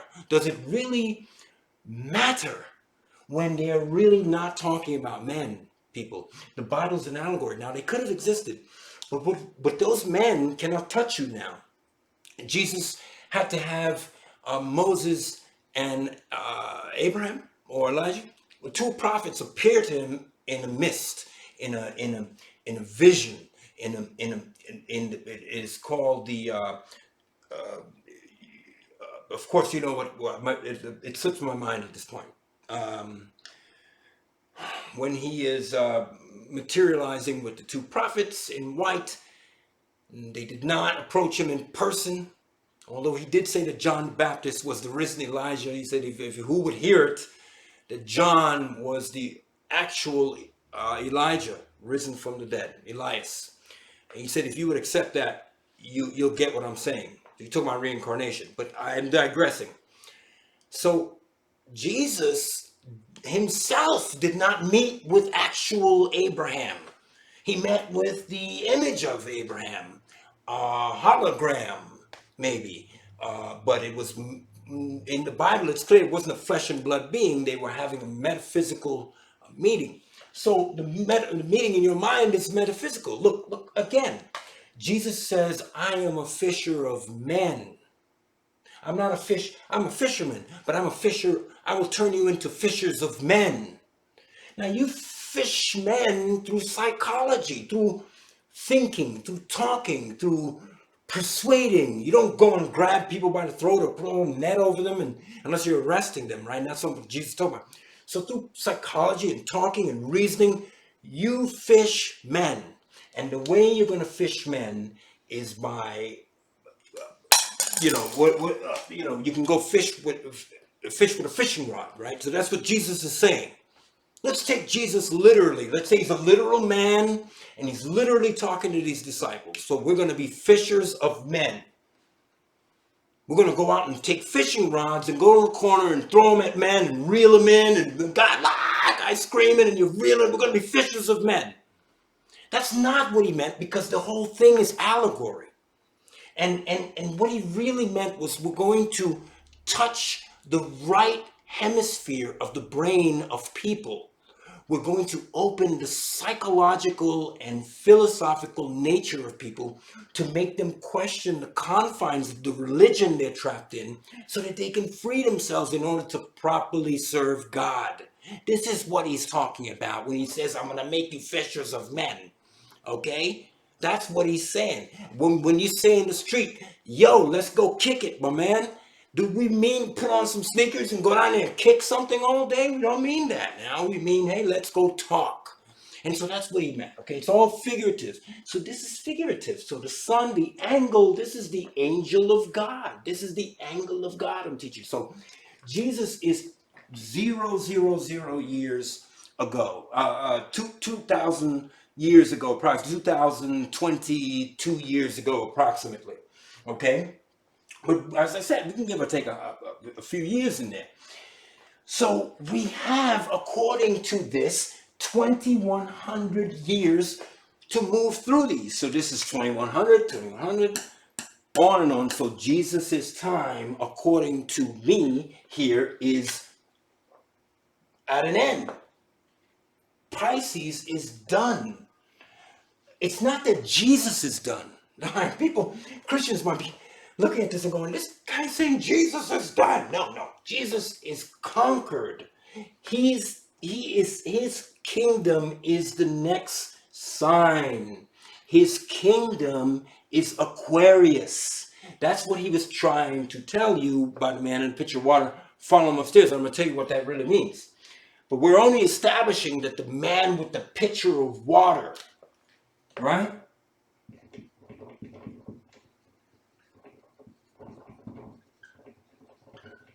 The man with the pitcher of water, follow him into the house. He will show you where the room is to have the Passover, to have illumination, to have the time the sun will shine for you.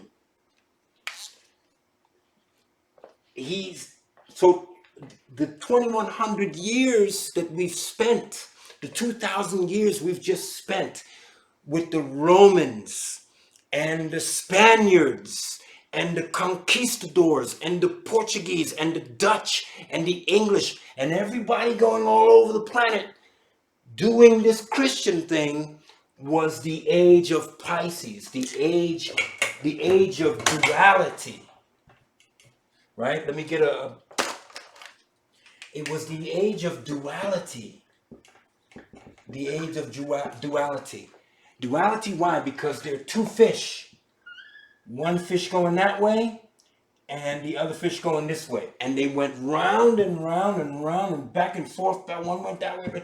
And it's war and love and famine and starving and belief and no belief. And these people are savages and these people are not savages. And we are superior. No, we're not superior. World war, no world war. On and on and on and on, cycle after cycle, invasion, no invasions. You can talk all about it throughout 2,000 years of history. The last of Jesus's history, Pisces, was madness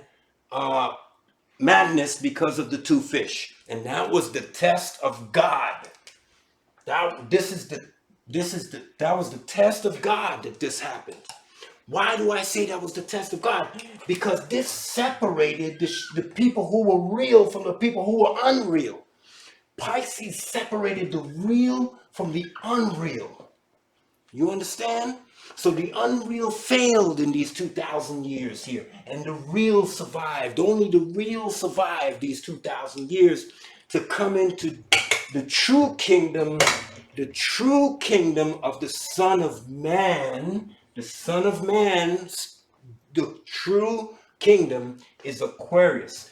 And this is when the sun enters into the house after Pisces, when Jesus is clearly conquered, because goodness reigns. We don't have a world where, except for right now in just a few small places here, that we have people dependent on invasions and destructions anymore. We are trying to build a peaceful world now, a world of human rights, a world of reason and logic, and and we have problems, but we're trying to. That's because we're in the age of Aquarius. The sun is shining a different angle of light. It's giving you a different angle of light. So the angle of light is affecting your eyes, it's affecting your brain, it's affecting how your pineal gland interprets the earth. And so you have a different angle of light. And so the angle of light now is Aquarius. That's where we're at with it. That's the angle of light. And that angle of light produces reason. It produces introspective feelings. It produces separation. It produces questioning. But it produces caring and love and empathy and a desire to be higher. Why? Because Jesus said, don't think that I've come to send peace into the earth. I come to bring a sword. I've come to separate father from son, mother from daughter. I've come to put a division between people, because his kingdom is Aquarius, and Aquarius is going to question everything that came before it, just like every sign before it does. Aries question Taurus, Taurus question Gemini, Gemini question Cancer. These people all question each other, and we are going to question everything. But Aquarius is the light of the universe, because Uranus, the planet Uranus, has gone into the constellation. And Uranus is the original light of heaven. Uranus is in the constellation of Aquarius. And this has happened, like, this is what's going on. And Uranus's light is that uplifting light of intuition. These planets in Genesis 1:18, Genesis 1:16, Genesis 1:18, they're the Mimshala, they are the rulers. God said, I set a light in the day to rule the day, and a light in the night to rule the night, and the stars to be for signs and for seasons. So they are ruling us. They have power, they have magnetism over us. And Uranus has that positive magnetism over us, and it's finally moved back in to the constellation of Aquarius, where it hasn't been for thousands of years. Because who's been occupying Aquarius? Saturn. And that's why we've been tripping. We've been getting a lot of luscious feelings from Saturn, who is a Satan, who is the god of winter, the winter soldier. He's been in Aquarius, but now he's moved out. Uranus is in Aquarius. Uranus is the heavenly light, the eighth sphere. You got all the spheres going back from Earth. You got Earth, then you got Mars, Jupiter, and Saturn. And then way off in the distance here, you can barely see with your naked eye, you have Uranus.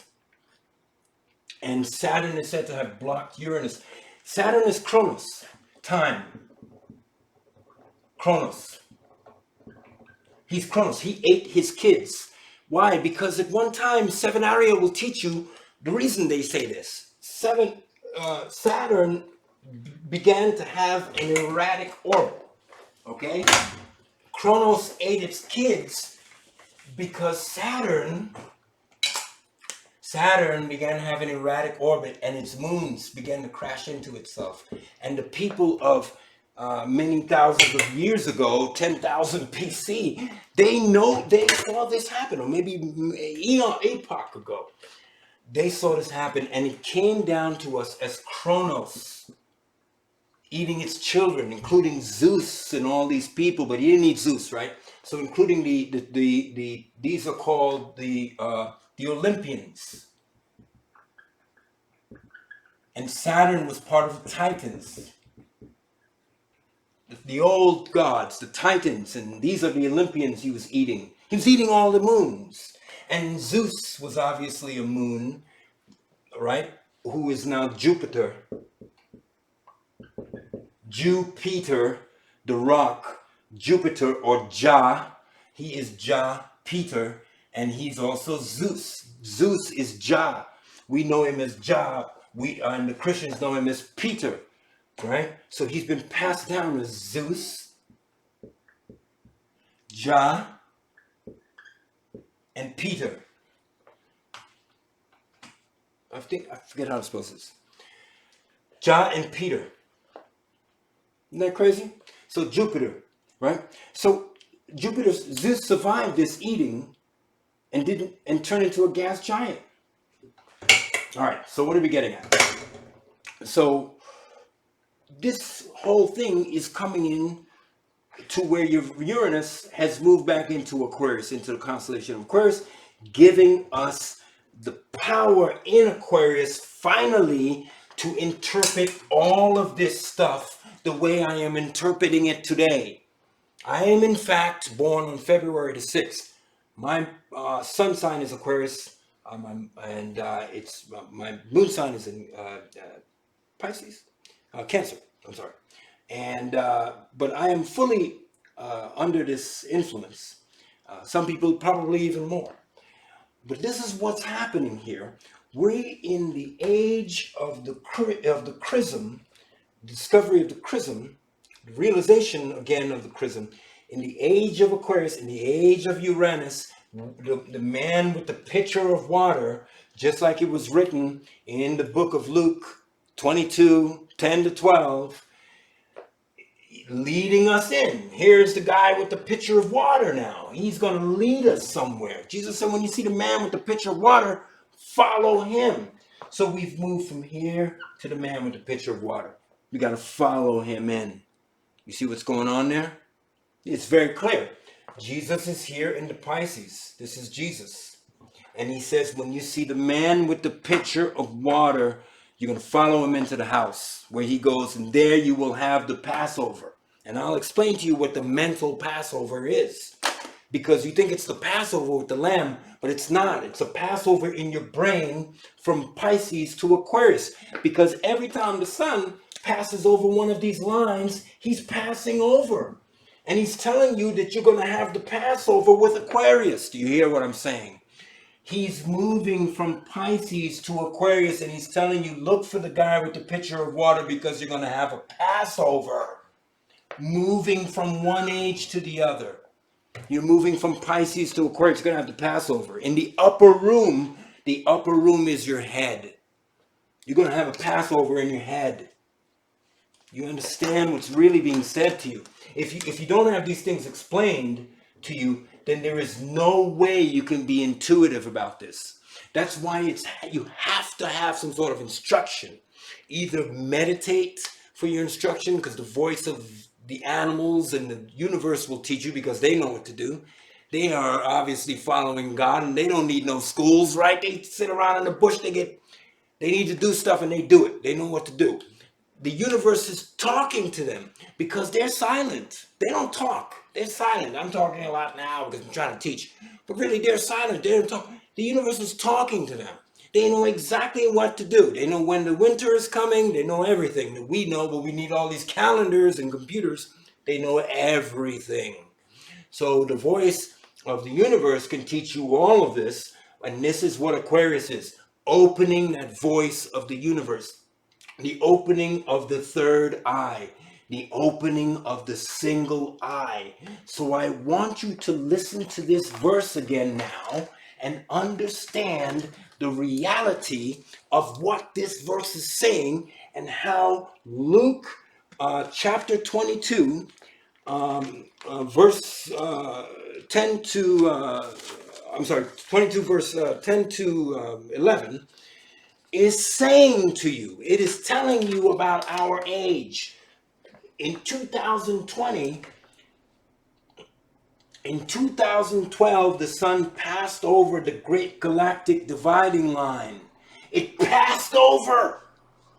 And in 2020, with the grand conjunction of Jupiter and Saturn, we began the age of Aquarius. Jupiter and Saturn is the book of Job, when Satan and Jehovah meet together in the book of Job in the first chapter. Satan comes to, look, I'll read it to you. That way you can see what happened in 2020 in the book of Job, because this is, you think it's God and Satan having a conversation, but it's really what the book of Job is trying to forecast to you about when this happens and the glory, the suffering that's going to come from it, which is what we're living in now. Right? We're living in a lot of suffering, and it's easy to see that. People will say, oh, but there's so much insecurity in the world. But that's because it's the book of Job. We just went through the grand conjunction of Jupiter and Saturn to usher us into the Passover, into Aquarius, the Passover, and I'll read you the grand conjunction, just a little bit of it. So it says here, and so there was a day, this is Job 1, chapter 6.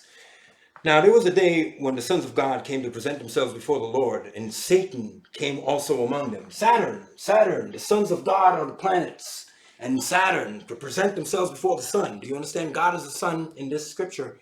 You have to imagine this. The Lord is the sun, and Saturn is Satan. Okay? And so that's why he's able to present himself before the Lord. Saturn doesn't run from the sun. He's still in orbit around the sun. the sun is not destroying Saturn. Saturn has a job to do in the Bible. He can be taken as a prosecutor, okay? But in the universe, he is the one that's shutting down the vibes of testing you, of putting your pedal to the metal, of testing your metal, okay? This is what he does to Job, and this is what the book of Job is explaining to you, that Saturn's power is put in position to test your will, and Saturn ran the age of Pisces. He said the God of this world. Jesus talked about the God of this world. The God of this world is Saturn in the age of Pisces, because Uranus had not yet moved into Aquarius. So Jesus talked about the God of this world is Saturn. Satan had run this world for 2,000 years. That's why you have Satanists. People have figured this out. That's why you have some people that turn into Satanists, because they say, well, he is God. So this is, it's really, in a sense, it's strange, but you have to think about it. Saturn's power ran the last 2,000, that's why it was so murderous the last 2,000 years, because it was Saturn. It was Saturn, but Jesus has come back to establish his kingdom, which is the age of Aquarius, which is why we're breaking away from violence and war and tribalism and all sorts of stuff that keeps us separated. And we're trying to be inclusive now. Now we're moving into, hey, everybody's got to have rights. And you got to observe people's rights, because we're no longer ruled by Saturn. It's just that simple. Saturn is no longer able to persuade us. Look, in the book of Job itself, and I'm going to read from Job. He says, "Can you hold back, or can you resist the sway of Orion? Orion is a constellation." He says, "Can you resist the influence of the Pleiades?" Come on, this is this God talking to Job, asking him, hey, can you resist Orion's pull on you? Can you resist the Pleiades pull on you? And then he asked him, do you know about the Mazzaroth, Job? And the Mazzaroth is a Hebrew word for the Zodiac. He says, Job, what do you know? You're arguing with me. You don't even know the Mazzaroth. So he's telling Job, and I'm not going to read that, but I'm just explaining, to know the Mazzaroth, and that the planets and just have pull on us. Well, he's been clear, but you can ignore it. So this is the book of Job, the grand constellation of Jupiter and Saturn 2020. Get ready. So there was a day when the sons of God came to present themselves before the Lord, and Satan came also among them. And the Lord said unto Satan, the Lord being the Son, said unto Saturn, where comest thou? And Satan answered, from going to and fro in the earth, and from walking up and down in it. So the light of Saturn is reaching the earth. And the Lord said to Saturn, have you considered my servant Job, that there's none like him in the earth, a perfect and upright man, one that feareth God and escheweth evil? Then Satan answered the Lord, the Son, and said, does Job fear you for nothing? You have made a hedge around him, and about his house, and about all he has on every side. You bless the work of his hands, and the substance of his hands have increased in the land. But put forth your hand and touch all he has, and he will curse you. So he's basically, Saturn is telling the Son that you've given him a goodly land. His land provides for him. But if you touch him, if you burn that land, he'll curse you. This is Saturn talking to the Sun. This is not a God talking to another God in the sky somewhere, sitting in a town hall or a downtown precinct, deciding the fate of one human being. This is angles of light, angels of light, communicating about the angle of light on earth and how it's affecting some and not others. And it's ultimately about yourself, But I can't get that deep because we'll be here for 10 hours. So I'm going to keep going, okay? So he says to him, the Lord said unto Satan, or Saturn, behold, all he has is in your power. Only upon himself put not forth your hand. So Satan went forth from the presence of the Lord to go after Job. And this is what I'm telling you, that in 2020, the grand conjunction of Jupiter and Saturn was what I just read. Jupiter is the Lord, is Jehovah. Now I said the sun is Jehovah, but Jupiter is considered one of the formative gods that gives counsel and understanding. Okay, the sun is responsible for responsibility for provision and for service. Do you understand? Listen to me. The sun is responsible for provision and service and dependability. Jupiter is responsible for counsel. He is Jehovah, who the great and wonderful counselor. Okay, his energy is a counseling. Uranus's energy is a heavenly, pacifying, illuminating energy, counseling energy. The counseling energy, and Saturn, the judge, the testing, not the judge, I'm sorry, the prosecutor. The prosecutor Saturn got together in the heavens in 2020. It happened in May and July of 2020, and it was called the Grand Conjunction. And it affected me deeply. It affected me unbelievably. It was like a rebirth, but it affected a lot of people too. And that was Jupiter, Saturn, Jehovah, Satan, meeting about Job. We are Job. We are Job. And so that's what that's about. And that's why that happened in 2020, because we are Job, and we are facing on Earth with the virus and the economy and the war and the retrograde of Saturn and the retrograde of Mars and all of the terrible stuff that's happening, the insecurities and the Aquarian age happening to come into birth by force, separating people. We are Job. We're going through that pressure, that loss, that destruction that's happening as the grand conjunction of Saturn happened, because Saturn left and went away after Job, didn't he? In the Bible, he left and went. Saturn has left Aquarius. He's no longer allowed to live here. Okay, so he left the house. He's definitely going into a different angle in the sky. He's going a different angle to shine different kind of destructive energies our way. Okay, so Jesus says, no, despite this happening, when you see the guy with the pitcher of water, follow him in the house. Follow him in the house. Okay, so let's talk about the house. That's pretty good. I want you to look at that for a minute. Take that in for a minute.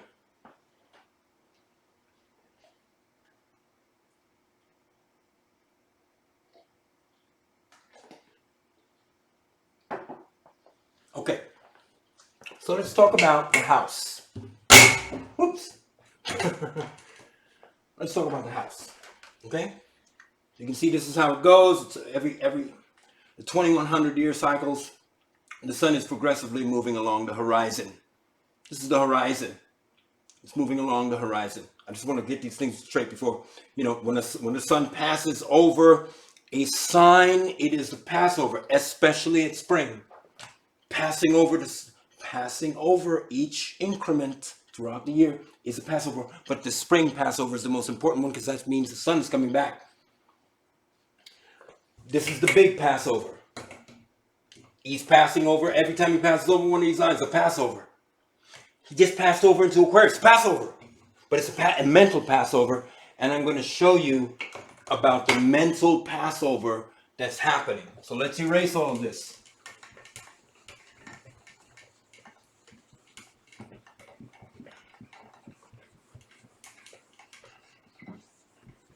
Now, we established that Jesus talked about follow a guy into the house. When you get into the city, okay, let's read. We're gonna have to go through it step by step.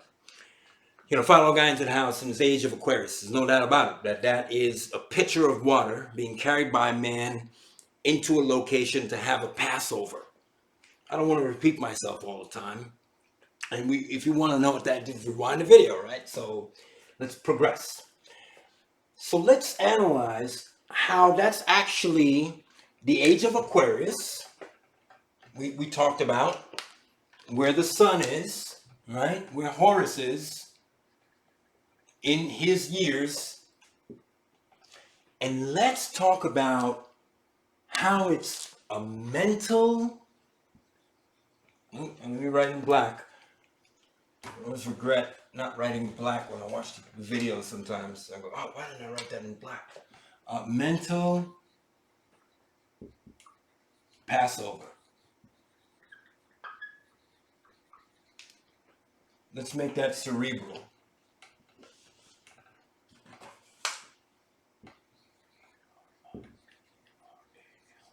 The Cerebral Passover. Are you ready for that? Are you guys ready to learn what this is right here? The Cerebral Passover? Okay, that is because you are entered into the age of Aquarius. And you're going to have a mental... It's going to be because Uranus is in Aquarius, you're going to have mental awakenings. You're going to have a mental Passover. You are going to pass from the left hemisphere, the right hemisphere of your brain. Sorry, I was trying to do it in your direction, but I'll do it in mine. It's much easier. You're going to pass from the right hemisphere of your brain into the left hemisphere of your brain. This is the Passover.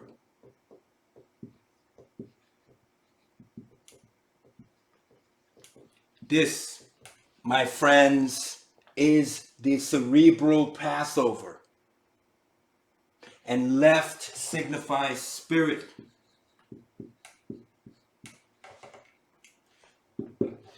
Right signifies animal. You're going to pass from right to left. I'm sorry. Whoa. Hang on. People at home watching this must be like, what a huge mistake. I'm sorry. I confused you guys for a minute. I was just making sure you were paying attention. Oh, wait a minute. I had that right. No, I didn't. Your right brain is your spirit. Okay, I'm sorry. Just make sure you're paying attention. Your left brain is your animal. Okay, and why is that? Well, your left brain controls your right arm. That's usually the arm you're getting a lot of stuff done with. Sometimes not so good stuff. The right brain controls the left arm, and it's the place where the heart is. If you divide the body in half, there's another Passover, and you'll find the heart. And that's why this is symbolic of spirit.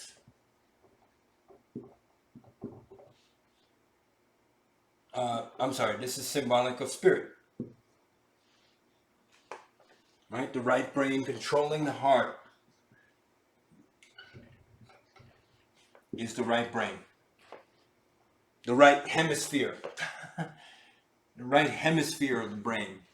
The left hemisphere of the brain is controlling this animal hand. It wants to conquer and kill. It's backwards in our brain. We're mirror image. So they tell you, master your right brain because it'll control your spirit, your need for art and beauty, your beautiful spirit. Okay, so let's get rid of this. I realized I was a little mixed up, but I'm sure you guys get the drift of what I'm saying. So we're having a cerebral Passover. So let me explain what that means, okay? Because I'm going to show you how we're going to burn up the lamb, the Passover lamb, in our brain. By using this particular thing I've drawn. Now, what is this thing? This is a diagram of the human form. Now, it's neither a man or a woman. It's just a hominid form. And this is a spinal cord. Of course, this is an exaggerated version of the spinal cord, and the spinal cord is not shaped like this. But I needed to draw it this way because I got to show some things. But I do have an actual shape of the cord itself. So you can see it's just a little different. Mine's a little linear, only to prove my point. But I have the same pieces drawn. Here's the coccyx bone, and here's the sacrum, and here's the coccyx, and here's the sacrum. It's just that the spinal cord really is kind of like an S shape, and I drew it more of an elongate because I need to prove some points. Okay, so you'll forgive me on that. Here are the chakra points. We've got your low chakra, and the mid chakra is your heart, and your throat, head, and your crown. Okay, and there's 7 of them all together, moving up the body. And here's the solar plexus. Here's your heart, sun. Okay, and this represents the brain. Okay, and this little red dot here is what I blew up here. Okay, this is a blow up of this little red dot. The city, I like to call this the city in your brain. And this complex, this city in your brain is where is the seat of the soul. Okay? So I'm going to point to this and say that this is the seat of the soul. Okay? Let's say it's the seat, but let's say it's the house. Because we're going to get more specific onto the seat itself. So we're talking about that this entire complex here, which is about the size of that really, but I blew it up, is the house of the soul. Now let me show you what this is.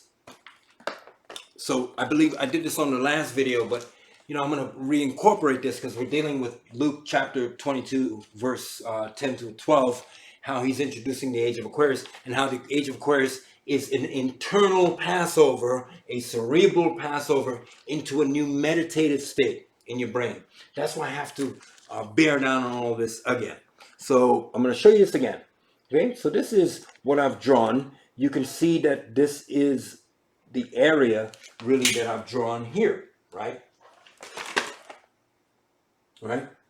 You have this part is here, here is here. You have the thalamus, the clausum, and the pineal gland, the lateral ventricle. You have the pituitary gland. All of the appropriate parts that are described for the brain. So you can take a look at the brain. You see you have the pineal gland is here. See that? This is where your eyes would be here. Your eyes would be right here, near the optic chiasma. But this is what the area I'm really concentrating on today. The corpus callosum. This is the corpus callosum. Okay. The pineal gland, the pituitary gland, and the thalamus. That's the area I want to be talking about today, because this is where your internal Passover is going to happen, my friends. This is the upper room. This is the upper room. This would be the teacher, the master. And this would be the gathering, the table where they gather. Okay? And I'm going to show you how this happens, because it has to do with oils in your body. So there's a mystery. And again, these books are allegory. And I'm going to read the allegorical way. Okay? So this time we're going to go to Mark. Now let's go back to Luke. Let's go back to Luke, because Luke and Mark are basically saying the same thing. Okay, so let's not confuse the situation too much. Go ahead and look at Luke 22. Okay. So let's take it step by step now and show you how this cerebral Passover is described in Luke 22, 10 to 11, and the age of Aquarius as well, and how the age of Aquarius is a cerebral Passover. So I'll break it down to you. Now, I do have notes here that I might refer to, if you guys don't mind. Because I did create some notes. So let's go. All right. So it says, and he said unto them. Now, he spoke unto them, unto the disciples, is the them. That's who he's talking to, the disciples.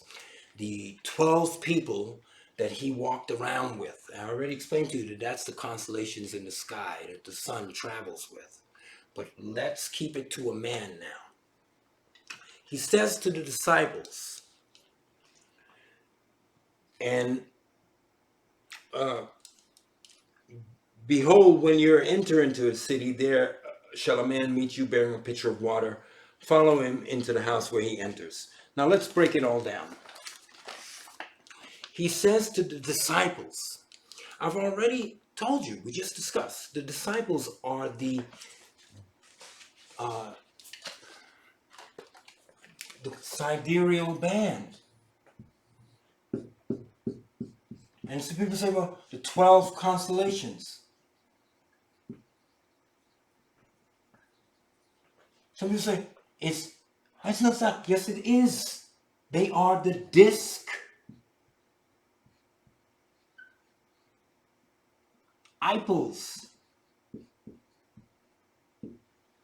Disciples. DISC-Iples. They are, because this eventually forms a disc, does it not? There are your DISC-Iples. All the constellations that he has to go through. The constellation of Libra, Virgo, Leo, Cancer, Gemini, Taurus, Aries, Pisces, Aquarius, all the way back around. He goes through these DISC-Iples because it's on a disc. It works on a circle. They are disc, and the Ipole is as though it is the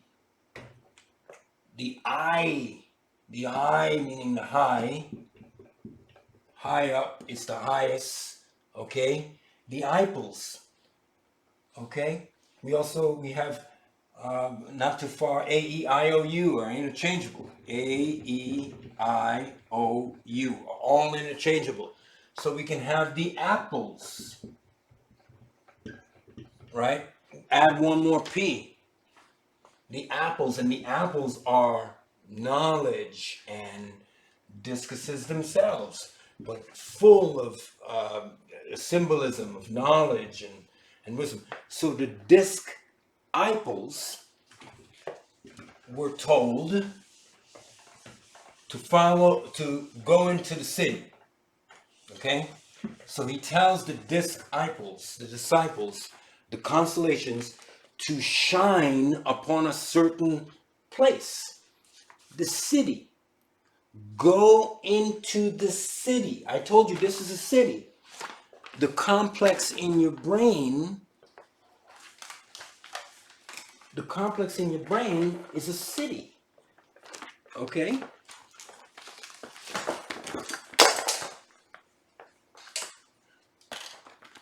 Right?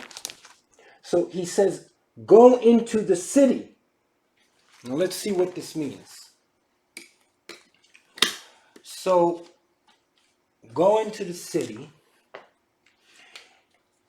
And now you want to understand something.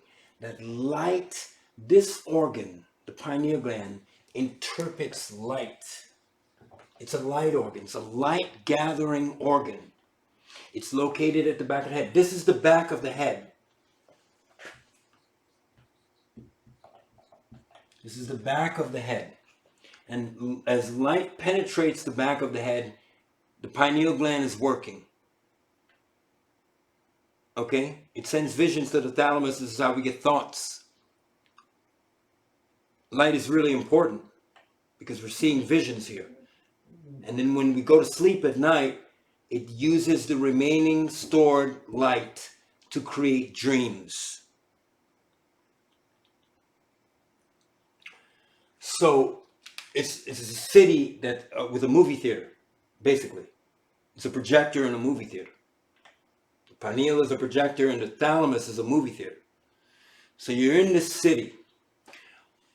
So, but let's see what has to happen, because this can't be the immediate city, right? The disciples have to go out to find into the city. So he sends them out. Christ, as he sends them out, he himself is in a city. You have to follow me in this. So there must be another city that they have to go to. They can't be going to the same city he's in. He's already in the city. So they must be going to another city. And this is why we're talking about the chrism. The chrism that in Matthew 6:22 that says, make your eye single, the oil in the lamp that the 5 wise virgins had. This is what we're talking about. In the head, in this place. Here. Oils and fluids are contained. And part of the containment is a specialized fluid that finds its way into this complex here and mixes with other fluids from the pineal gland and the pituitary gland. The pineal gland offers this fluid, which is called chrism. It's a mixture of fluids. Of course, there's blood involved, of course, but there's specialized oils, sheens of oils that are involved, which this gland produces, and they have a seawater aroma to them. It comes from the corpus callosum. The callosum on top of the house, is the Santa Claus. This used to be called the Santa Claus before it was called the Corpus Claus, because it got changed. So Santa Claus really is Santa Claus, isn't it? It's Santa Claus because if I covered up the it's a Santa Claus. It'd be Santa Claus, right? Clausum, CALLUAS.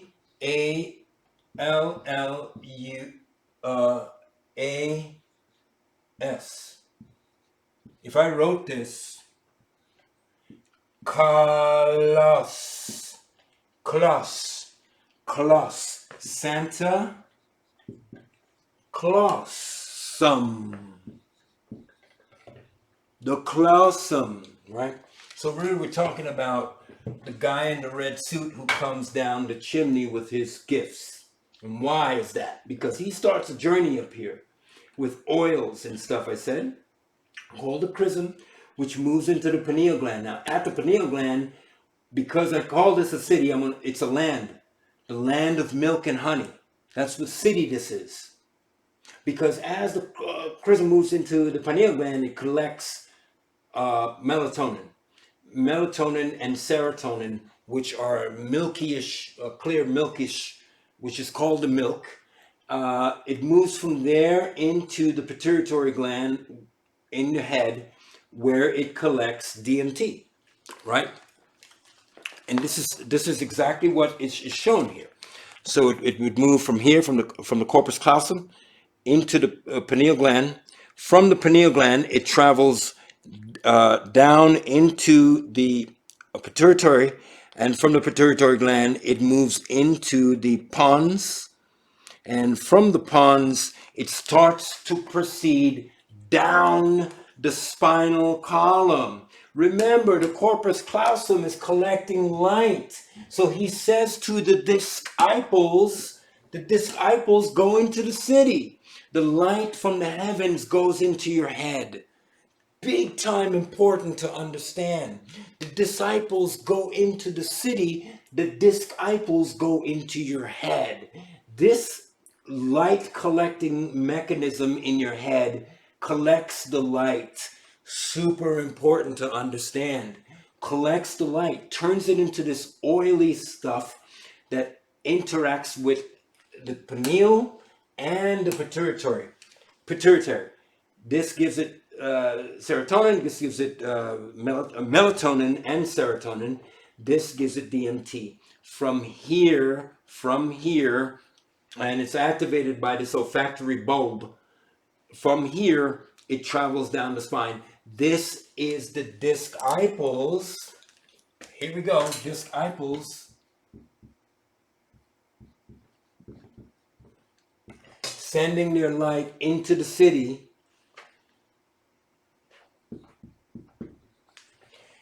And the DISC-Iples going out into another city. So here's the road. Now follow me. They're going down the road of the spinal column. Now I'm going to bring the camera a little closer so you guys can really see this. Okay, because it's important that you see it. So he's traveling down, the DISC-Iples are traveling down the spinal column to the other city. Behold, when you are enter into the city. So they have to travel. And this is what he's talking about. The oil is sent down the spinal column. It's a biological process.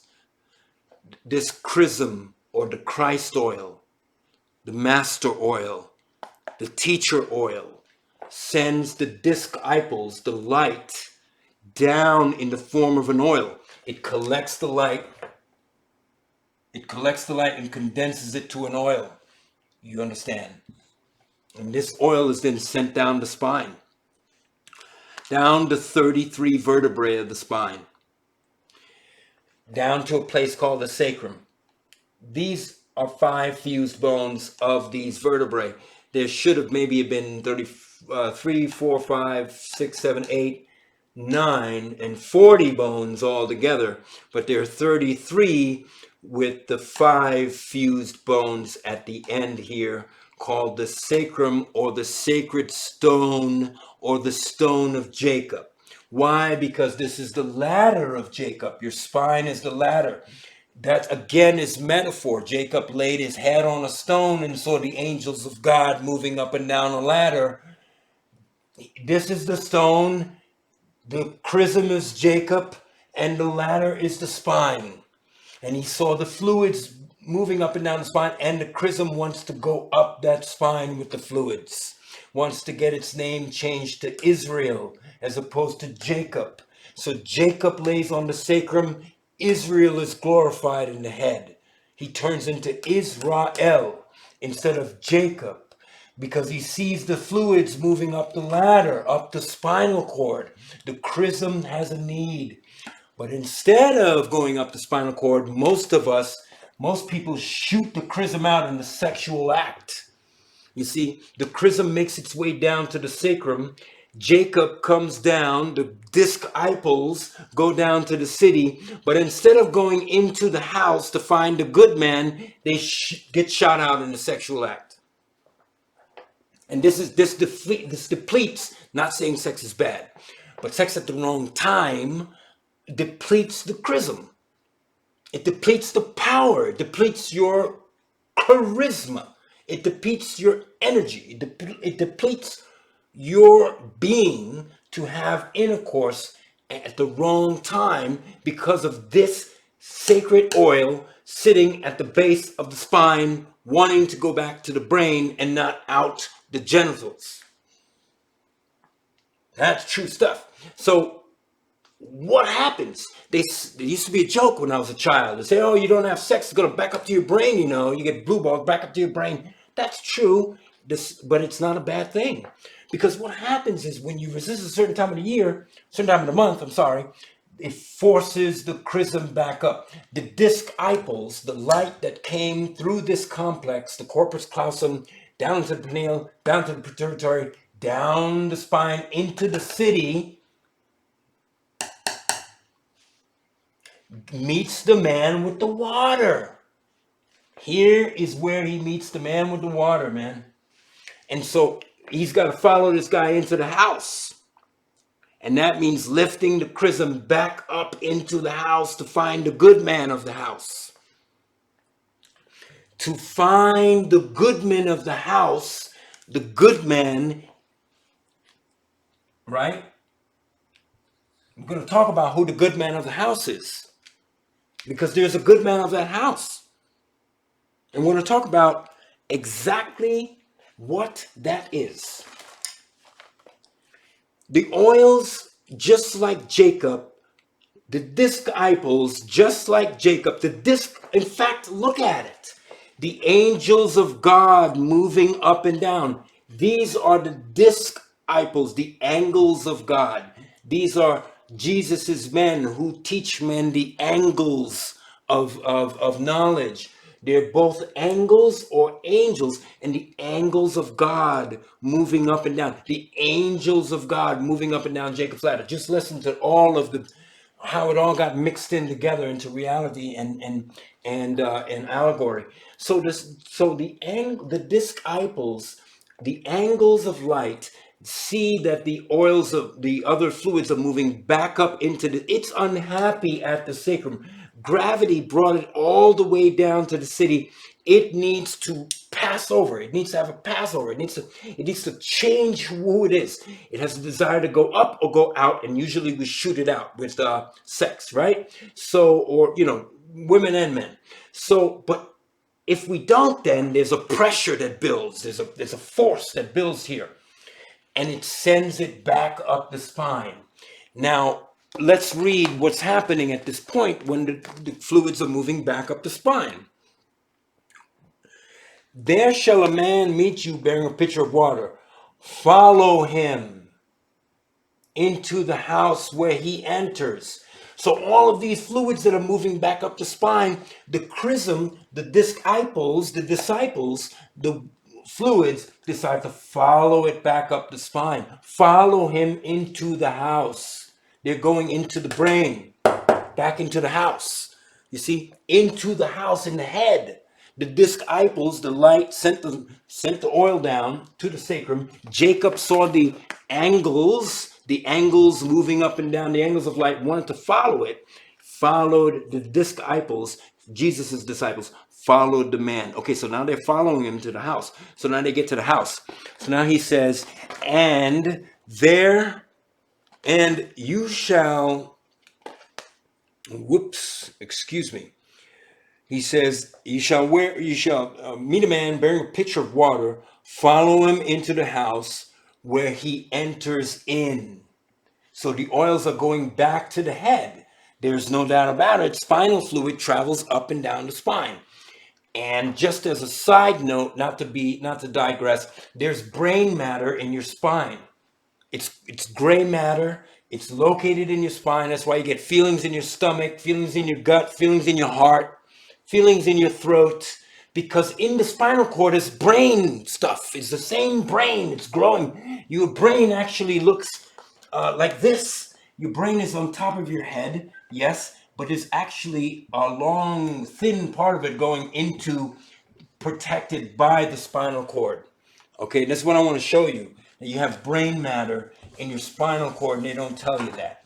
So the brain matter in the spinal cord perceives this is happening along with the DISC-Iples. The brain matter is the man.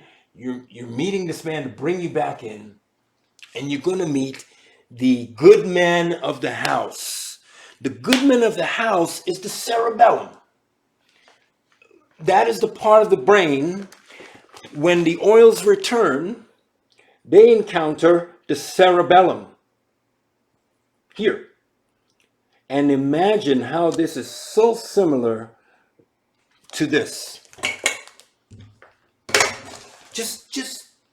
Just imagine, what are the chances of that looking like that? Okay, take a good look at when they return, who they return to. So the oil makes its way back up the spine, and it returns to the good man of the house, who is the cerebellum. And the cerebellum, and he says, and you shall say to the good man of the house, the master,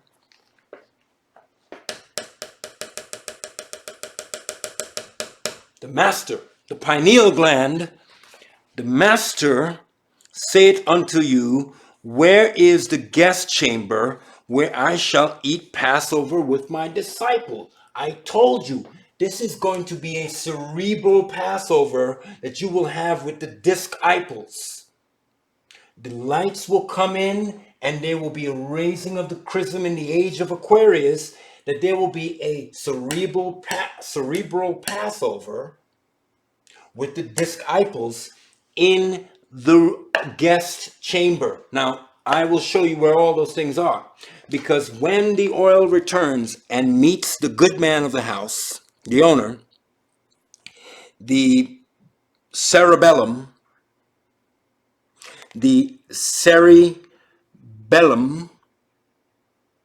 he comes back into the complex, back into where he left. He finds that the house that Jesus is sending into is actually within himself. Because how then could he know the pitcher man and the owner, and they just treat them so well? And yeah, sure, the master, yeah, it's you. And this is in your brain. So the oil returns to the brain. Now, this is when it gets really great.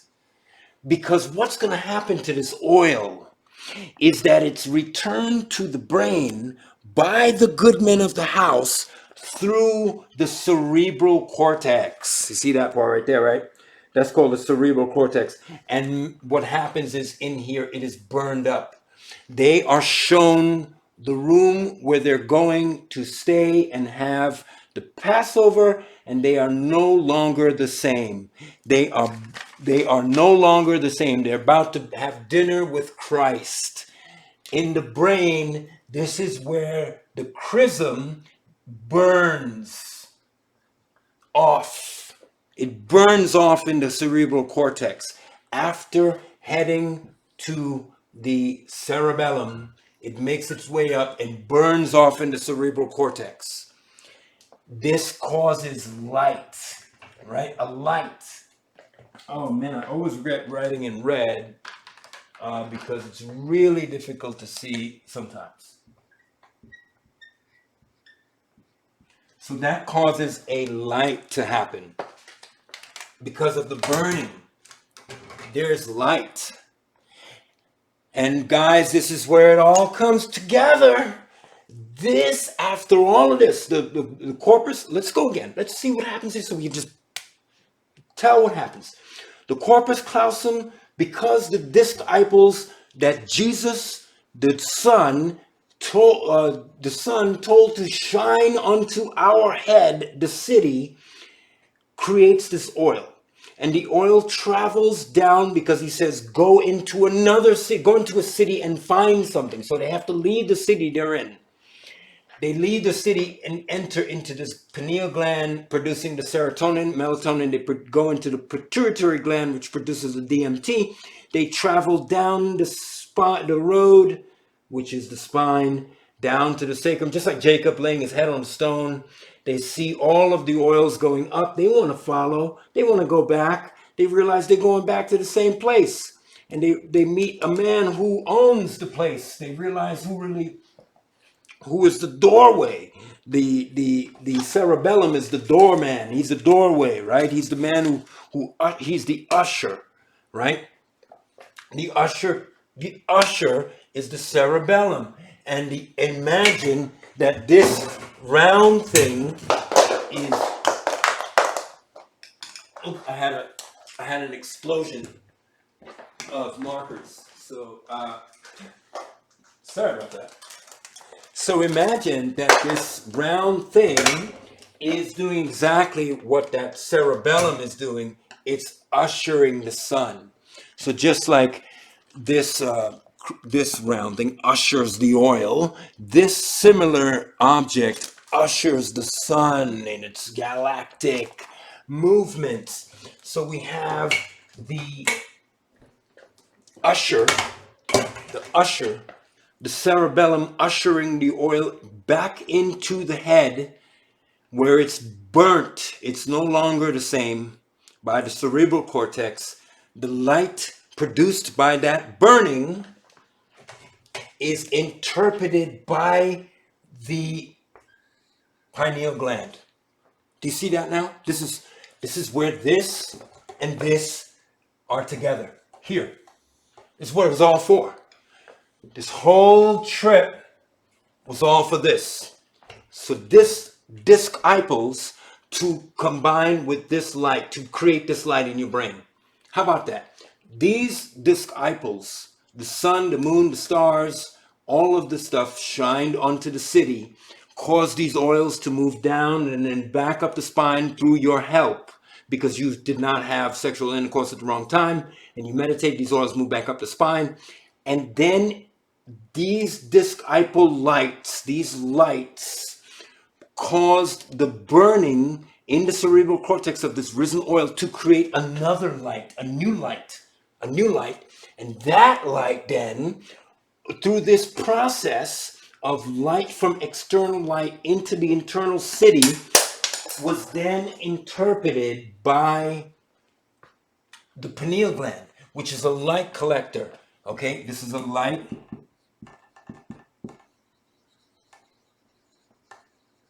It's a light collector. And it then, and this is the greatest part of it all, why it's going to be the cerebral Passover, it burns this light is the burning of Aries, the ram. So then the chrism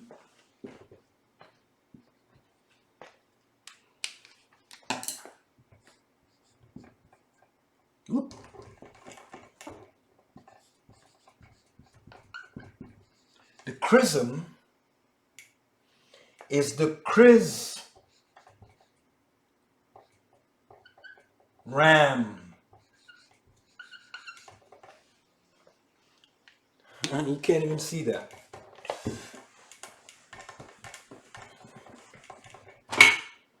What's burned up in this process, in this light, is Aries. Because the chrism is actually the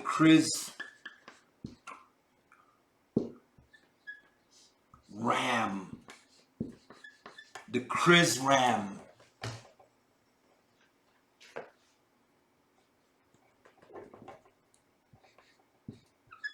Sorry, guys. The ram is burnt up. That's the oil. Because the oil made by the DISC-Iples burns so that the summer in your brain the spring in your brain can begin.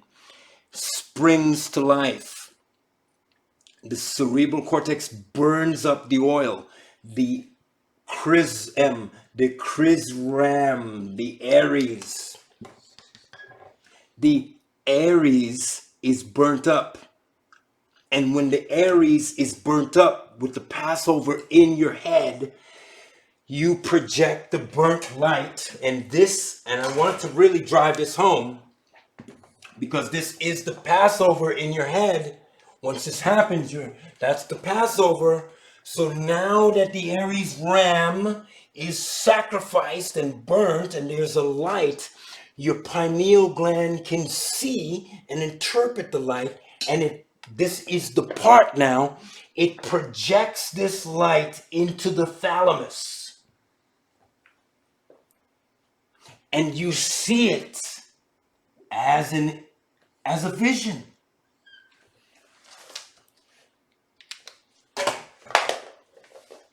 Right? I'll say that again. As the Aries is burnt up in your head, as the oil returns and the Aries lamb is burnt up in the cerebral cortex, in the back of the head, the light gathering equipment known as the pineal gland picks up that light and projects it into the thalamus. And that is what we call visions. Because you will see the appropriate visions in your brain when you use this technique. So I'll show you can see it here. The light sent this guy who sent the light. Light went down to find the city. Went into the city, and they found who they were looking for, and they followed him into the house. The good man, who is the cerebellum, ushered them into the cerebral cortex. They were no longer the same one that happened, because we're getting ready to celebrate the Passover.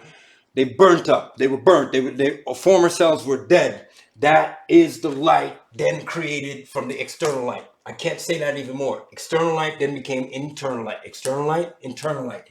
External light from the DISC-Iples became internal light, and the pineal gland, because the burning of the oil became internal light, interpreted this light and sent the message that the disciples, and this is the final round now, when the disciples sent this light to you, there was messages in there, information, and it sent that information into your brain, and your brain was able to read the information by burning the light.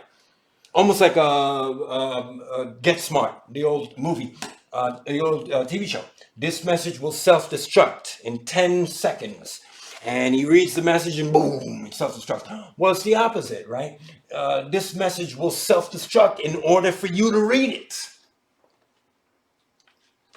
This message will self-destruct in order for you to read it. And this is what Jesus is talking about. So let's read it again and follow it all the way home. Luke 22 verses 10 to 11 is talking about the age of Aquarius and the awakening of the pineal gland and the visions you get. And behold, and he said unto him, unto his disciples, behold, when you are enter into the city, there shall a man bearing a pitcher of water meet you. The age will be there. And during this age, you as a person, you yourself will follow him into the house where he enters in. And there you shall say to the good man of the house, the cerebellum, the master said unto thee, where is your guest chamber? Where shall the Passover be? And he shall show you a large upper room. And this is what we're getting to. There make furnished. This is the large upper room. It's called the thalamus. This is where the Passover in your head happens.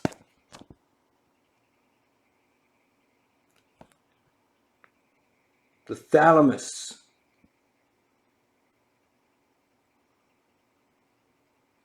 And this is where the oil burns up.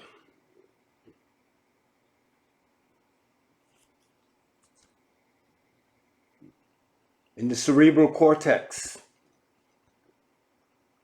And because it burns there, it's interpreted by the pineal gland, a light organ.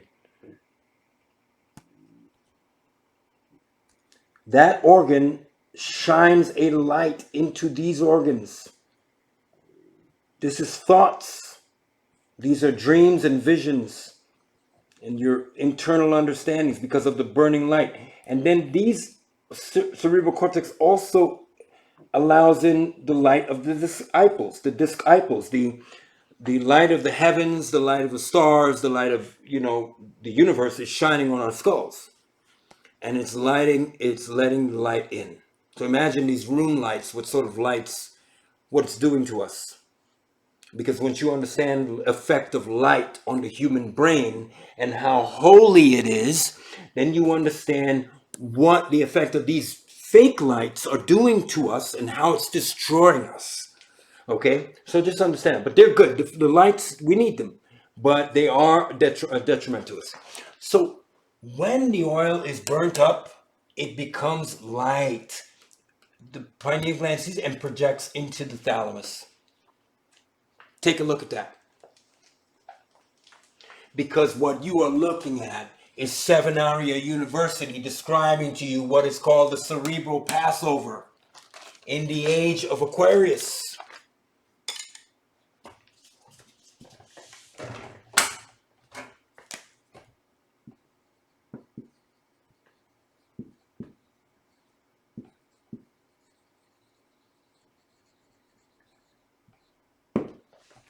The Cerebral Passover in the age of Aquarius.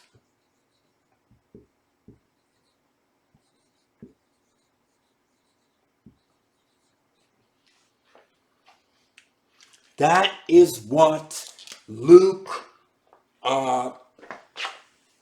22 is on about. That is what Luke 22 is on about in Matthew 14. What I here at Sevenaria am calling the Cerebral Passover in the age of Aquarius. The city, the disciples going down, the light is the disciples is the light mixed with the oil going down, the disciples finding their way back up. The oil is burned off, so the light remains, interpreted by the pineal gland, projected into the hypothalamus and surrounding organs as visions. And that's how that's Luke 12, that's Luke 22, 10 to 12 and Mark 14. So Jesus told you about the age of Aquarius.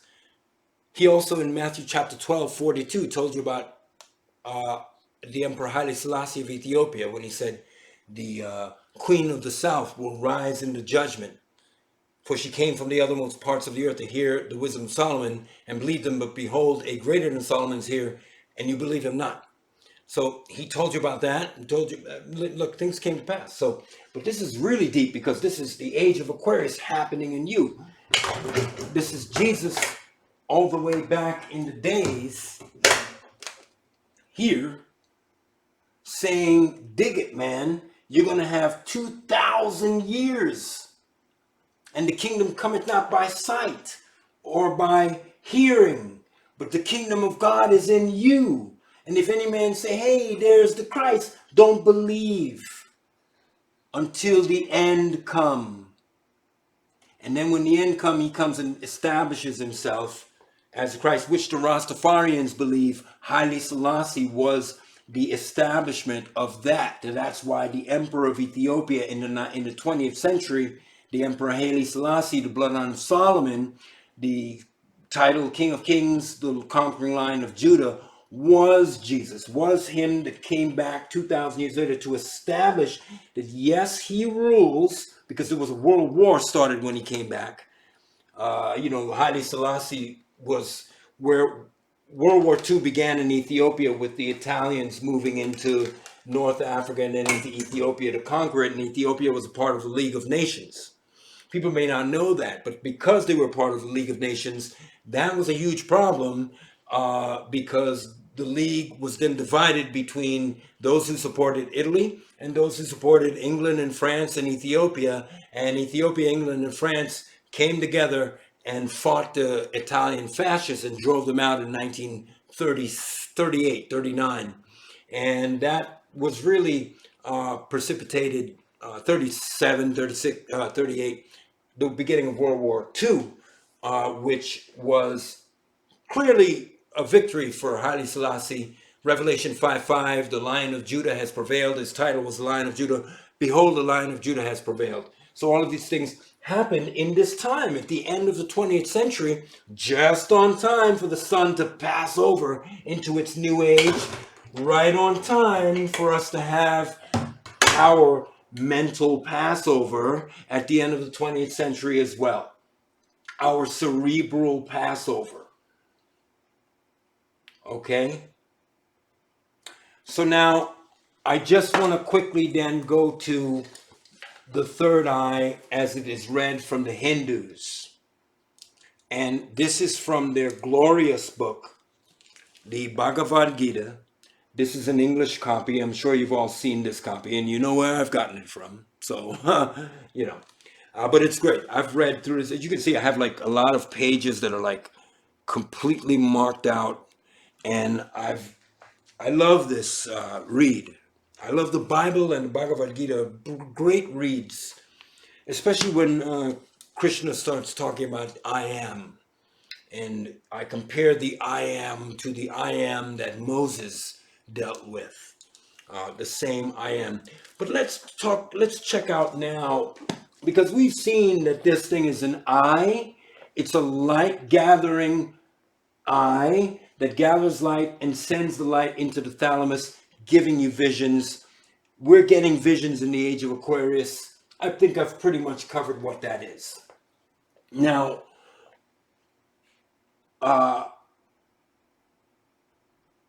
the third eye is Matthew chapter 6:22. If thy eye be single, thy whole body will be full of light. So that is a reference to knowledge that comes out of the ancient days, especially out of this book as well. And we're going to read what the Hindus said about that, what Krishna said about that. And this is chapter 5, verse 27. Okay? So it says, he's teaching him how to meditate. Anjana, a man of great stature who is about to fight a war with his family, is being consoled by God, Krishna, on his chariot. And he's asking Krishna all sorts of questions before he goes to battle. And Krishna, probably not believing that this is happening, and it's like, dude, are you really going to get weak at this moment? Come on now, we've got a huge battle to fight. Gladly and kindly consoles Anjana and teaches him. And Anjana goes on all these questions. He's stalling, really. And he stalls, but he asks him the appropriate questions, and they're miraculous answers. And one of the questions he asks him about meditation. And how do you meditate? So here's a reference to the third eye. He says, Krishna says to Anjana, shutting out all external sense objects, keeping the eyes and vision concentrated between the two eyebrows. Shutting out all external sense objects, keeping the eyes and vision concentrated between the two eyebrows, suspending the inward and outward breaths with the nostrils, and thus controlling the mind, senses, and intelligence. The transcendentalist aiming at liberation becomes free from desire, fear, and anger. One who is always in this state certainly is liberated. Shutting out all external objects and keeping the eye and vision concentrated between the two eyebrows. If you follow between the two eyebrows, you will follow all the way back to the pineal gland. Between the two eyebrows, you will find the pineal gland. If you put it, so he was telling you something that in the brain, because he goes on to say, if you notice, he goes on to say that finding this is the ability to control the mind and the senses and intelligence. So he's talking about the brain, and he's talking not about a physical eye, but the eye inside of you, the pineal gland, the ability to control intelligence. Intelligence not only means you know a lot, it means information. You're gathering intelligence. Right now, we're gathering intelligence, right? To control intelligence. This gland is your eye that'll control intelligence. All right, beautiful verse. So let's see the last verse, which is about dying. So he's talking to Anjana about when you're going to die, what you're supposed to do when you're dying, okay? And he tells him again, go into meditation. He goes, if you're dying, try to meditate. I mean, it's tough. Hey, this is not easy stuff. But can you imagine this? A beautiful, amazing instruction. If you're dying, try to meditate. Try to go into a state of meditation rather than going, I'm dying. You try to meditate. You try to really get into yourself, concentrate. And he says to him these specific instructions. He says, one who at the time of death fixes his life air between the eyebrows, and by the strength of yoga, which an undeviating mind engages himself in remembering the Supreme Lord in full devotion, will certainly attain to the Supreme Personality of the Godhead. So he basically says to him, one who at the time of death fixes his life heir. What is life heir? What's life heir? Life heir is your chi, your being, your life air, not the air you're breathing, the air of your will to live, your whole being, your concentration, your love, your will to existence. If you fix that as a point between your two eyebrows by the strength of yoga with an undeviating mind, he mentions the third eye and he says, one who at the time of death fixes his life here between the eyebrows and by the strength of yoga with an undeviating mind engages himself in remembering the Supreme Lord in full devotion will certainly attain to the Supreme Personality of the Godhead. So he's telling him to fix your concentration between your eyebrows and to remember that the pineal gland is really where you're living. Okay? And it's certainly unfortunate that the video had to end. It was going on, I guess, a long video. This is going to be just a few minutes of video, to under a minute. But as we summed up, the age of Aquarius is happening in your brain. It's happening as a disc in the sky. We are changing ages. And this light is causing the DISC-Iples, the stars, to send light into the brain to mix with the oil to later travel back up to be burnt up, to be turned into a light that can be read by this gland. And this gland, because these lights are different, are going to produce a different vision. And this vision they're going to produce is the age of Aquarius. And this is the meaning of Luke 22:10-12 and Mark 14:13. To raise the Chrisim, the Chrisram, the oil, to burn the ram of Aries in your brain, to burn up the ram, to bring the spring to your brain, to spring to life, the new vision from the DISC-Iples in the Cerebral Passover. Wow. I'm sorry that went for 4 hours, but how are you not going to, how are you going to cut that down? Everything I just taught. I tried to teach it as concisely as I could. It still took a long time. But, you know, I appreciate you guys being here. And I hope the last video was enlightening. And this one was too. It's kind of a sum up, wasn't it? So thanks again for being here with me at Sevenaria University. I'm going to say that you guys are the best for checking it out. I know these videos are really long, but you know, that's the way it is. That's what's going to have to happen. Okay? So for myself and I guess I have to name my whiteboard. So I'll call him Wilson.